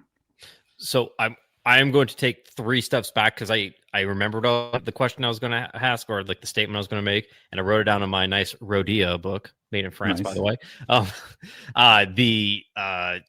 You mentioned that, guys, since everyone carries guns, like we've lost the way of the knife. And I think that's very like reminiscent to the entire story of the classic Tom Cruise Last Samurai, where the art of fighting, the art of warfare, whatever you want to call it, like whatever term you want to use, it used to be someone you have to, like with knives, you have to train with it. It's not something that I can go to the store, buy a Glock 19, shoot 50 rounds, and be somewhat okay with my handgun. A knife is something that needs a lot of training with, a lot of class, a lot of education along with it, and then it's a dedication to that art, rather than, or you lose it rapidly, rather than, again, I can go to my local academy, buy a Glock 19 with a box of 50 rounds, go to my local gun range, shoot 50 rounds, and be okay. I'm not gonna be the best, but at least know what I'm doing. So I think it's the opposite. If I go see my mom right now, a little Parisian old lady, and I give her my Glock 19 unloaded, there's no way she's shooting a bad guy. But if I give her a kitchen knife, she's gonna stab that motherfucker. And I think that, again, I think we got polluted with the knife world. We got polluted with a lot of fancy shit from the Philippines, and a lot of stuff that. What's that? I said it's a polite way of saying the karambit has ruined all of knife fighting. Yeah, I hate that fucking thing. It's funny. People always ask us, when are you gonna make a karambit? And I'm the cranky French guy that's like, if the karambit was such an amazing knife, all the military in the world, we would have stormed the beaches of Normandy with karambits, but we didn't. Right? Fixed blade, 9 inches, double guard. Doug Marcaida says it's good, right? Yeah, I know. That's why I said, I think we got super polluted with the knife world. It used to be something that, how many murders, how many prostitutes in the 1800s stabbed, bad breath motherfuckers, in a street somewhere. It is one of our greatest tools that probably killed more people than anything else on this planet. Mm-hmm. And it doesn't matter. And we've done the tests. You take, we did this a lot in force on force and combatives. You take a girl, again, a French girl, even if you want. American girls are way tougher than French girls. But you take a French girl, you give her a knife, and you put 2 guys in front of her. It's not the same anymore. The psychology behind, and you were talking about this, I think people fear knives a lot more than they fear guns sometimes. And the psychology behind it, and it is a very simple tool to use. Anybody can use it. You just grab it in your hand, you squeeze as much as possible, and then you shove that knife in people's faces. And it works great. It's a piece of metal. It's sharp. It cuts. It's pointy. And therefore, I must disagree with you, because I think the handgun is probably one of the hardest thing to master. Depending, of course, on the handgun, but the handgun is very difficult. And again, if I went to see my old French lady mother right now and gave her a Glock 19 and was like, okay, load it up, let's go. she wouldn't know even. She probably wouldn't be able to load it. You know what I mean? But you also probably have the gendarmerie at your door asking you why you have a Glock 19 in France, but not my gendarmerie. yeah. No, that was yeah, like I've only the only time I spent in France was like when I was a wee kid, but I spent a lot of time in Romania a couple years back, and according to them at least, they're supposed to be like the French that got Slavic too hard. Okay. And yeah, have you? I don't know. Have you ever been to Romania at all, Vol? Romania's been to Paris. I'll tell you that much. Yes. My favorite thing was when we first landed there, and there's an Arc de Triomphe with the entire Victory Square or circle in downtown Bucharest, and it's all French architecture out there. It looked like you're in like a budget Paris. Mm-hmm. But yeah, the gendarmerie there, that's what they have like the normal police, and then they have gendarmerie, which that dudes with berets, and that looked out of like everyone I saw, they were about 6'5", jacked dudes wearing small Under Armour shirts and berets. So nice. I don't know if that's the same gendarmerie you have. That's in that France, is exactly the same one we got. So no, it was very unique. My growing up, my mom was enamored with French culture, and then when my dad was stationed in Germany, any chance we could, when I was like in like 12, 13 years old, we would go over to Paris or go to Toulouse or go to wherever she decided to go that vacation. Nice. And for those, and I again haven't been there in what now 25 years, probably it was a gross, nasty city. Paris was gross and nasty 25 years ago. I can't imagine with all the problems that are arising out of modern issues. in what do you mean? Yeah. What do you mean it was a gross? Back 25 years ago, I just remember, and it could be. So this is a little bit go back to my background. I grew up, mainly growing up in the military, jumping from base to base. We never lived in like a massive metropolitan city like New York or San Francisco or anything like that. So I remember being very young, and outside I never seen this outside of like an Indian reservation, because our family's all from South Dakota, and we had land over by an Indian reservation, so you can kind of see some similarities between the two. But like I had never seen a homeless beggar before until I got to Paris. And I remember like this was a significant traumatic event. I walk around the corner, we were downtown somewhere, and there's a lady topless feeding a baby that looks like she hasn't eaten like weeks or showered in months. And the kid was, and it like asked us for money. I was like, what's this? I don't know. I don't understand what's going on here.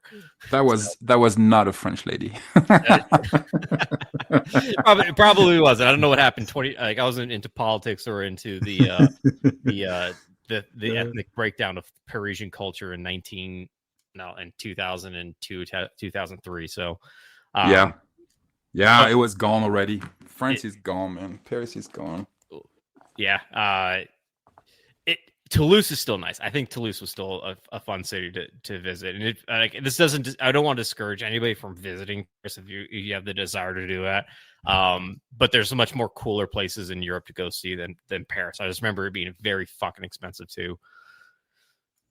Wow. Man. Yeah, sorry. I've never had somebody compare Paris to a res in South Dakota before. So that's rough. So the comparative I had was so the land that we had both my side of both sides of my parents' families came from the same small town in South Dakota. One had a lake cabin by a reservation, and our farm, my dad's side's farm, was kind of further away from it, but they still had a lot of natives in the area. And then you had to drive through Sisseton, which is it's a very heavy native population as well. And I remember, it was a wee kid, we were at an ice cream stand that's kind of in between the major city and this lake cabin, and it's pull off to the side of the highway, have an ice cream cone, maybe go buy a 6-pack of beer and leave. It's nothing like too fancy. And I remember we were sitting in my mom's Jeep Cherokee, and this lady comes knocking on our window asking us for a ride. And we were like, I'm probably like 8 years old. I'm like, yeah, sure, hop on in. That's cool. And so she climbs in the car. And my mom comes back from the store buying beer, freaked the fuck out of why this lady was in our car. And then we had to get the explanation of like of hitchhikers and all that stuff, at the tender age of 8 years old. And then my very racist grandma, she's since passed, but it was growing up hearing very, very unique slurs for Native Americans. And then it wasn't until you're in your teens, you're like, oh, this is not like, that's not normal. This is not normal behavior, grandma. So anyways, enough about me. We're not here to talk about Jeff Nelson. We're here to talk about Vol West. So so you guys, so your knives are in French Special Forces, the GIGN. What other like weird markets have you noticed that your knives pop up in a lot?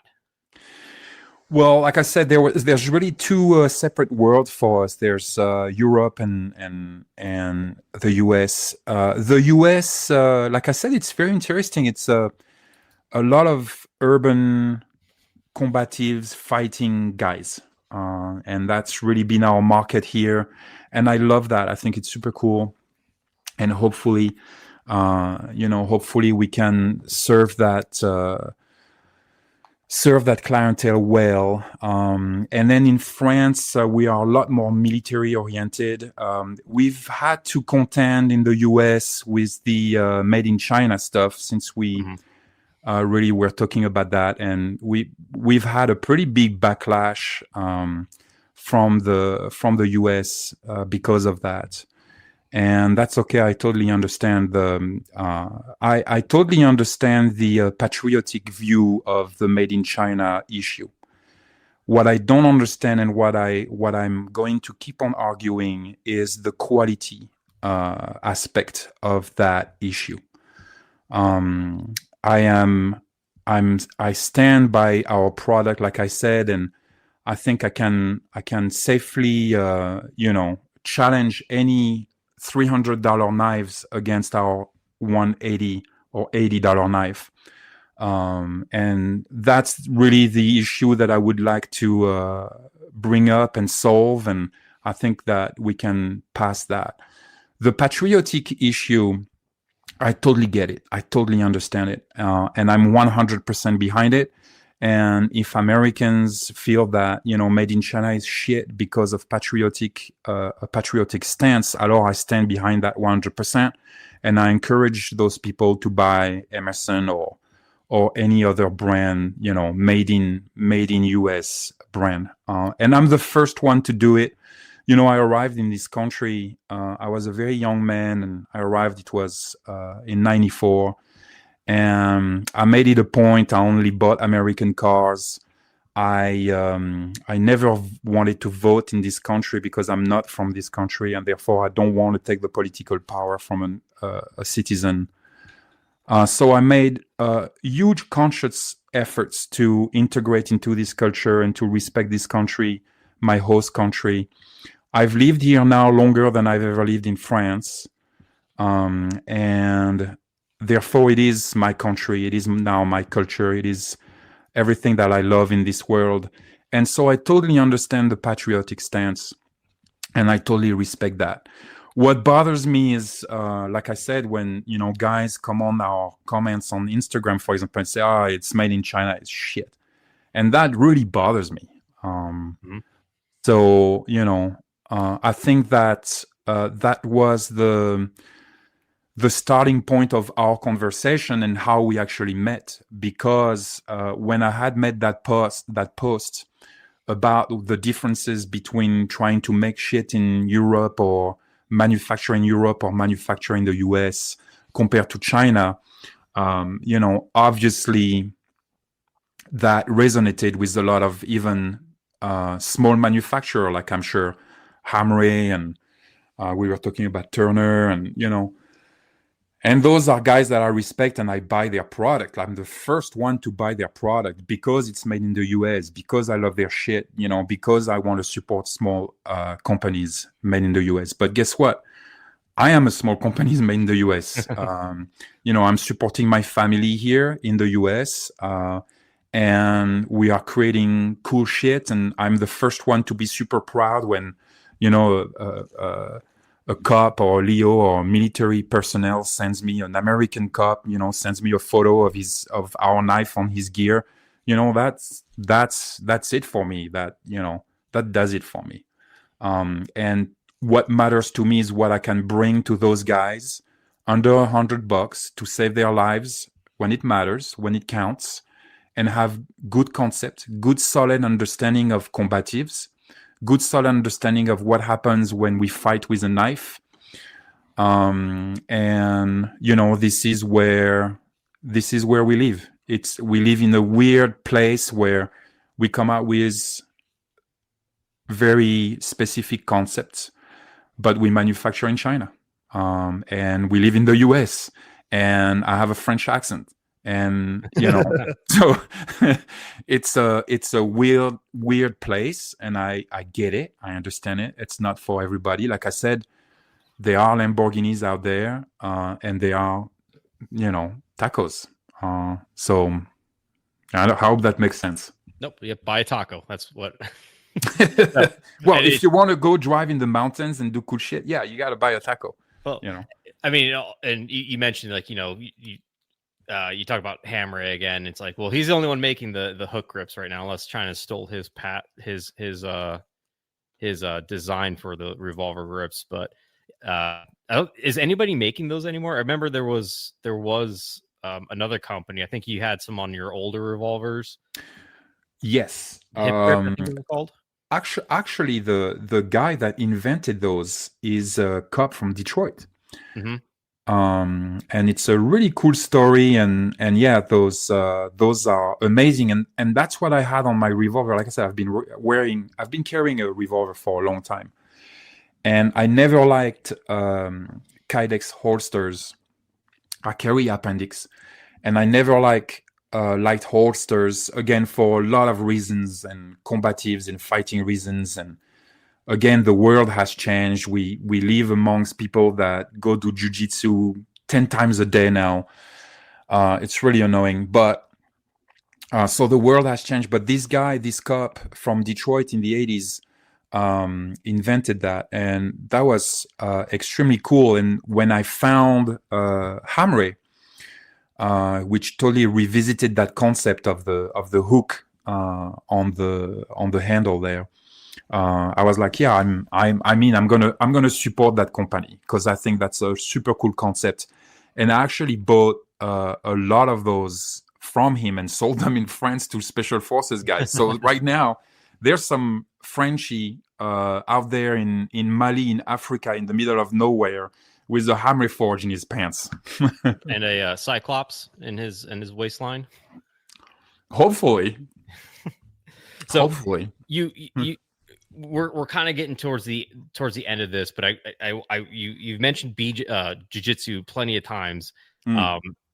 Is my take is that it's not your 100% favorite, I guess. No, absolutely not. Yeah. So when you talk about combatives, are you talking about some sort of, like, I use the term vaguely, mixed martial arts, where it's like a cluster up from like group A or this type to group B this type, where it's kind of mixed together? Or do you have like a specific martial arts style, I guess is the best way to describe it, like Krav Maga, BJJ, Taekwondo? Like what's None of that.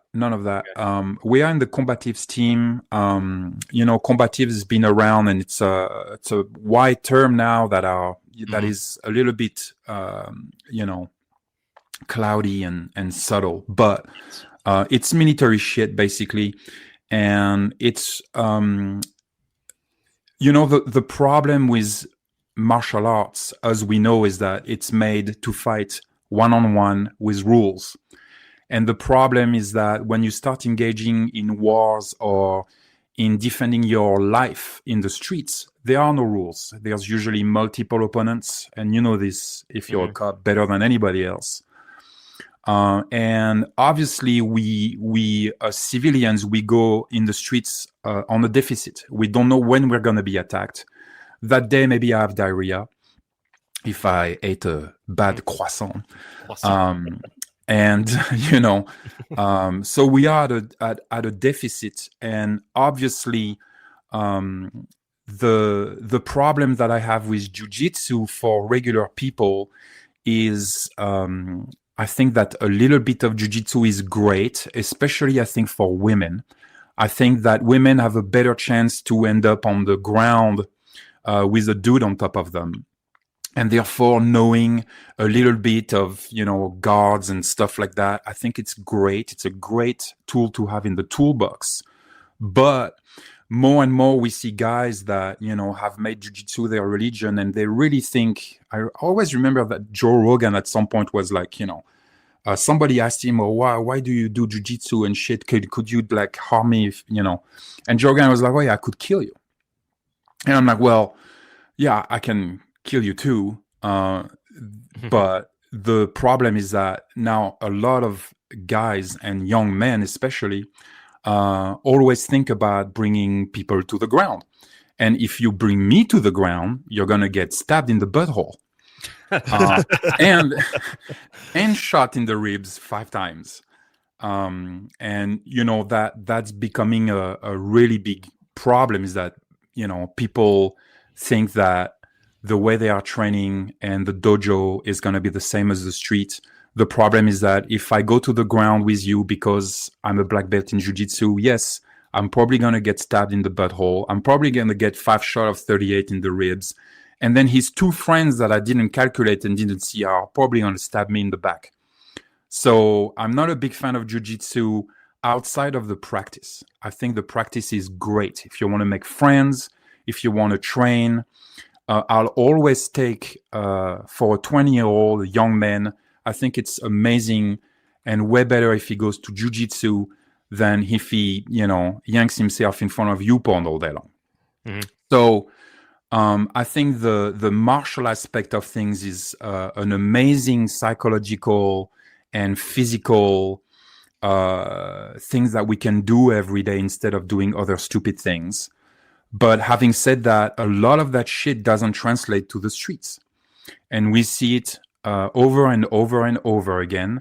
The simple things, keeping your distance, the hand should be armed as fast as possible, always cheat, always win. There's very specific basic rules like this that we should abide by. And that those rules are going to save our lives.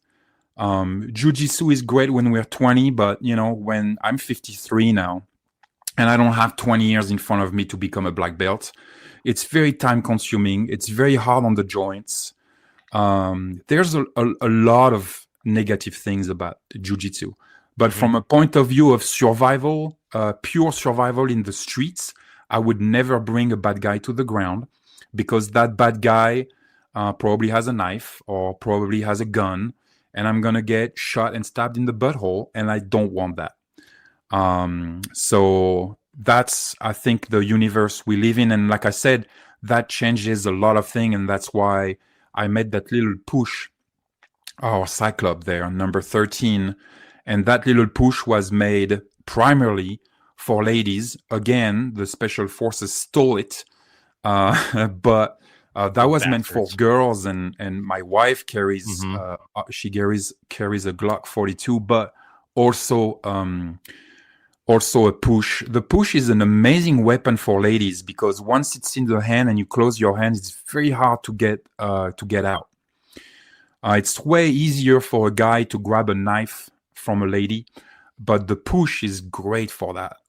It's a very small print on their bodies, and once their fist is closed, it's very difficult to get that from them. So, you know, I made that push for ladies, for self-defense. Obviously, I carry one too. I think they are really cool. But that's my stance on all those martial arts like jiu-jitsu. Like, you know, I I can't stand Krav Maga. This is the most ridiculous fucking shit. Yeah, I remember. Um, I did about. We have a local Krav Maga gym here in town, and I joined it for a bit to see what it's about, and Yeah. it's about something, that's for sure. Yeah. Again, I think Yep. I think it's better than eating potato chips on your couch. Don't get me wrong, and I think that it's great for creating a community and doing something physical and so on and so forth. But to think that you can, apply some of those techniques like we see in Kali or Krav Maga or Jiu-Jitsu in the streets with bad guys that are on PCP and crack cocaine and that have a 10-inch blade in their pants. It's a different world. It's another world. Yeah, I think that we shouldn't lie to ourselves about that. I think you mentioned it perfectly about getting stabbed in the butthole. One of the many times you talked about getting stabbed in the butthole is nothing scarier when you especially as a cop, you bring someone to the ground and you get them like almost in handcuffs. You look up, and there's 8-10 people standing all around you, and you're down on one knee. You're like, I don't like being here anymore. This is not fun for me. Thankfully, nothing is in my world, and I again, I'm not a big metro in a big metro area. We have a very small community where I'm very rarely in that scenario, but when you are in that scenario, it is not a fun place to be. I cannot stress that enough for you guys. Yeah. And another one was, I'm watching Mark's over here playing with a new CZ sidecar setup he has. And as you talked about, it would be fun to put somebody in the guard while you have, an entire full-size gun, Kydex holster, and a spare mag jamming into your dick while you are trying to put someone in a guard. It doesn't sound like the most fun thing in the world. No, and that's why I still think that Force on Force is an amazing training tool. I think that instead of going to the range and shooting endlessly at little paper targets, I wish more people went to do Force on Force and really be confronted to scenarios where you have to use your voice, you have to use your brain, you have to keep your distances. And once you start doing Force on Force, you really realize the importance of distance between you and the bad guy. So I think that would be for me. People always ask me, what martial art do you do? And I always say Glock 19. And, but to me, the best tool available for us, I think it's Force on Force. Have you ever have you taken any of the Craig Douglas's classes at ShivWorks? I have. Yes, I have. And you recommend that for everybody to take? I don't. Oh, okay. Ooh, no, I do. I'm joking. No, I was going to be awkward here for a second. I know. I do. I think that Craig Douglas brings something to the game that's really interesting with an amazing experience. And I think that, as always, I talk about pollution a lot because I see it when I saw it, and I keep on seeing it when we give courses and so on and so forth. And we work with other people. We have to be careful with the entire influence of the police and military world for civilians. And there are things that, obviously shapes people's concepts and theories. And being a cop for 20 years, especially narcotics, like Craig did, really shapes you in a very specific way. And sometimes we have to be aware and conscious enough that our training, if it's done by military or police, we're going to have a little bit of pollution there sometimes because some things don't apply to civilians. Yep. And, my role as a civilian is not to embody a police officer. I'm not here to put you in handcuff on the sidewalk and wait for somebody else to come. My role is to survive the encounter and possibly, as fast as possible, put some distance between me and that encounter.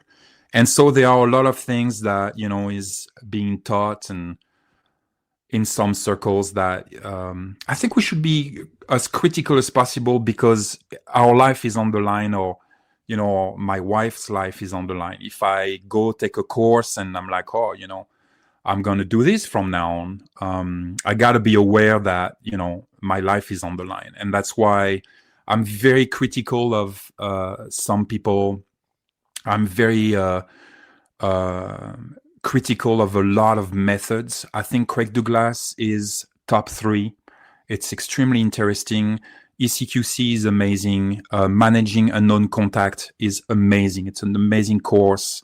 And that definitely separates. I mean, when you see Craig Douglas give a course and speak about shit, we are far, far, far away from Ed Manifesto. Yeah. we are far, far, far away from a lot of shit that we can see online that we think it's cool, and yeah, it's probably cool. But is it actuable? Does it come from a sensible place? Can I recreate it in the wild? Can I put it to the test in force on force? All those things should be questions that we ask ourselves, especially when our life is on the line. Well, I mean, I don't know about you, but having a 10-inch machete in my hoodie sleeve seems like to be the most appropriate thing in the world. But well, to start with, I don't want to wear a hoodie. The hoodie is banned in the special forces, in the French special forces. Mm-hmm. The hoodie is banned. It's a great tool to use against you. If I can grab your fucking hoodie, man, you're gonna twirl like a little Russian doll until I stab you in the face 58 times. The hoodie is a detrimental. It has a cool bad guy urban aspect to it, especially if you put a skeleton in the back. But as a street mentality, and it's extremely suboptimal piece of clothing. All right, so we've hit our 2-hour mark at full. So we were talking about Ed Manifesto, and I just almost called you Ed. So it's been not the same accent. Not the same accent. It's all romantic language, right? It's all Latin based. Yes. So not to shit on Ed gratuitously. We are talking about a very specific subject which is saving your life in the streets. And like I said, I'm extremely critical of that aspect of internet. And I realize that there is an aura about, internet personalities. I get it. But let's not mix up everything. And I think, again, I'm only allowed to be, I'm allowing myself to be critical this way and to name names just because it is about saving our lives. Yes, it's one thing where you go buy like a coat or a car or a brand of soap because this personality that you enjoy uses the same thing. I think it's a completely different one. Yes, I agree, and it should be. Yeah. Than your favorite personality selling you a product that may work in the streets of Juarez, but won't work in New York City or something like that. So. Exactly, and then it depends who you are. If I'm gonna take the LVR or whatever, a knife without a guard, and I give it to a soldier or somebody that might get into a fight and has to stab somebody with a plate carrier, your hand's gonna go through. You're gonna cut yourself, and that sucks. I know. So, and that's why we do the test. We do also. I'm not stabbing pans to show that my knife can go through pans. We've done a lot of testing, cutting testing, and stabbing tests with a bunch of different tools. I can do it with a flathead screwdriver, right? So it's not about that. It's to show that my hand is not going through.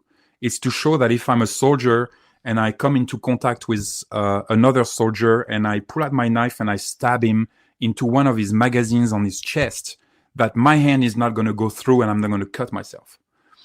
And, again, we are talking about very specific combatives elements and methods and techniques and concepts.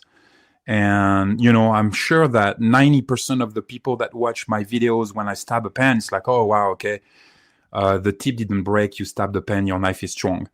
I'm not showing that. I'm showing that my hand is not going through. You know what I mean? Yeah, no. It's as someone who has stabbed something very hard with a knife and had the hand go over the blade and cut pretty good. on it. Like I greatly respect a double handguard on a knife these days. So Yeah. Especially for combatives. I mean, when I cut my chicken, I don't need double guard. When I have a fight with my pizza, I don't need double guard. When I want to look cool on Instagram and take cool photos, I don't need double guard. But if I'm gonna fight tomorrow morning, if two guys show up and they are like, okay, we're gonna fuck you up. I want a double guard. I want a real knife. I want a double guard. I want a fixed blade. I don't want even though they are cool non-fixed blade knives, but I don't want to fight with that. So that's the reality, and I understand the reality sometimes is boring and it's unsexy and it's but that is the reality of things. Yep, it's the boring things. Carry a tourniquet, don't have situational awareness, and carry a fixed blade double guard knife. Did you just say don't have situational awareness? Yeah, don't have it at all. Put your face in your phone, look down, everything will be okay. There you go. All right, so we're going to start wrapping up here, Vol. What we usually do at the end is we give our guest a surprise about 30. We say the last 30 seconds, but it never turns out to be 30 seconds for your great dad advice. If you had to talk to somebody and impart a nugget of wisdom, we usually give that the last 30 seconds of the cast for you to share with us. So lay it on us. What you got? Don't add to the population, don't subtract to the population, and don't end up in jail. And if you do end up in jail, assert dominance quickly. Right? I've heard this before. I've heard this plenty of times. I may have said to a couple soldiers at one point in my life.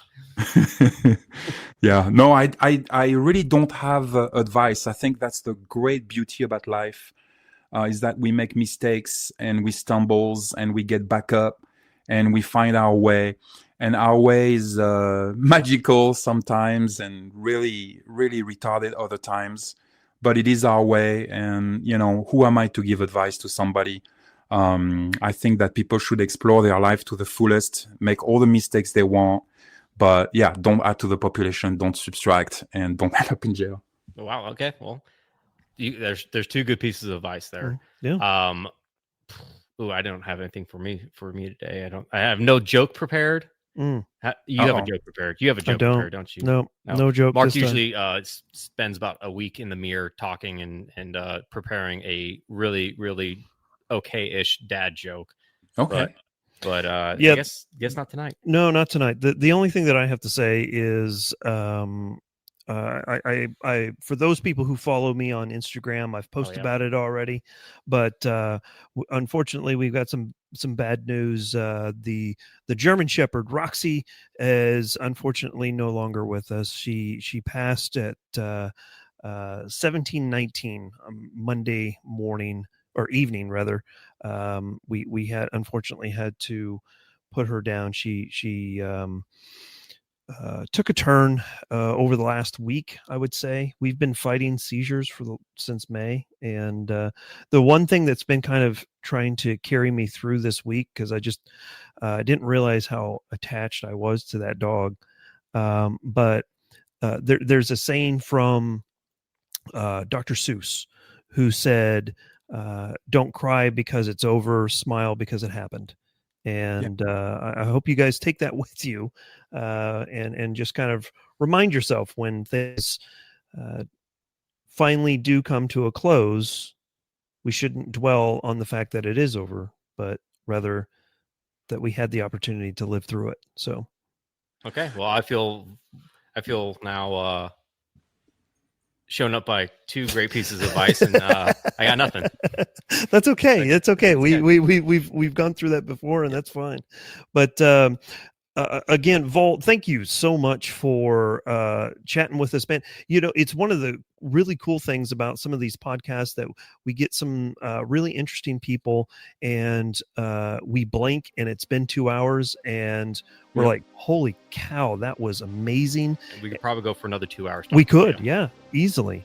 So obviously the invitation is open to you. You're welcome to come on to the show anytime. We do definitely want to have you back on because I'm sure that there's plenty more stuff that we can talk about. And it would be my utmost pleasure to come back on. I'm sorry for your furry friend. I'm a huge dog guy, and we lost ours a couple of years ago, and I still miss her so much.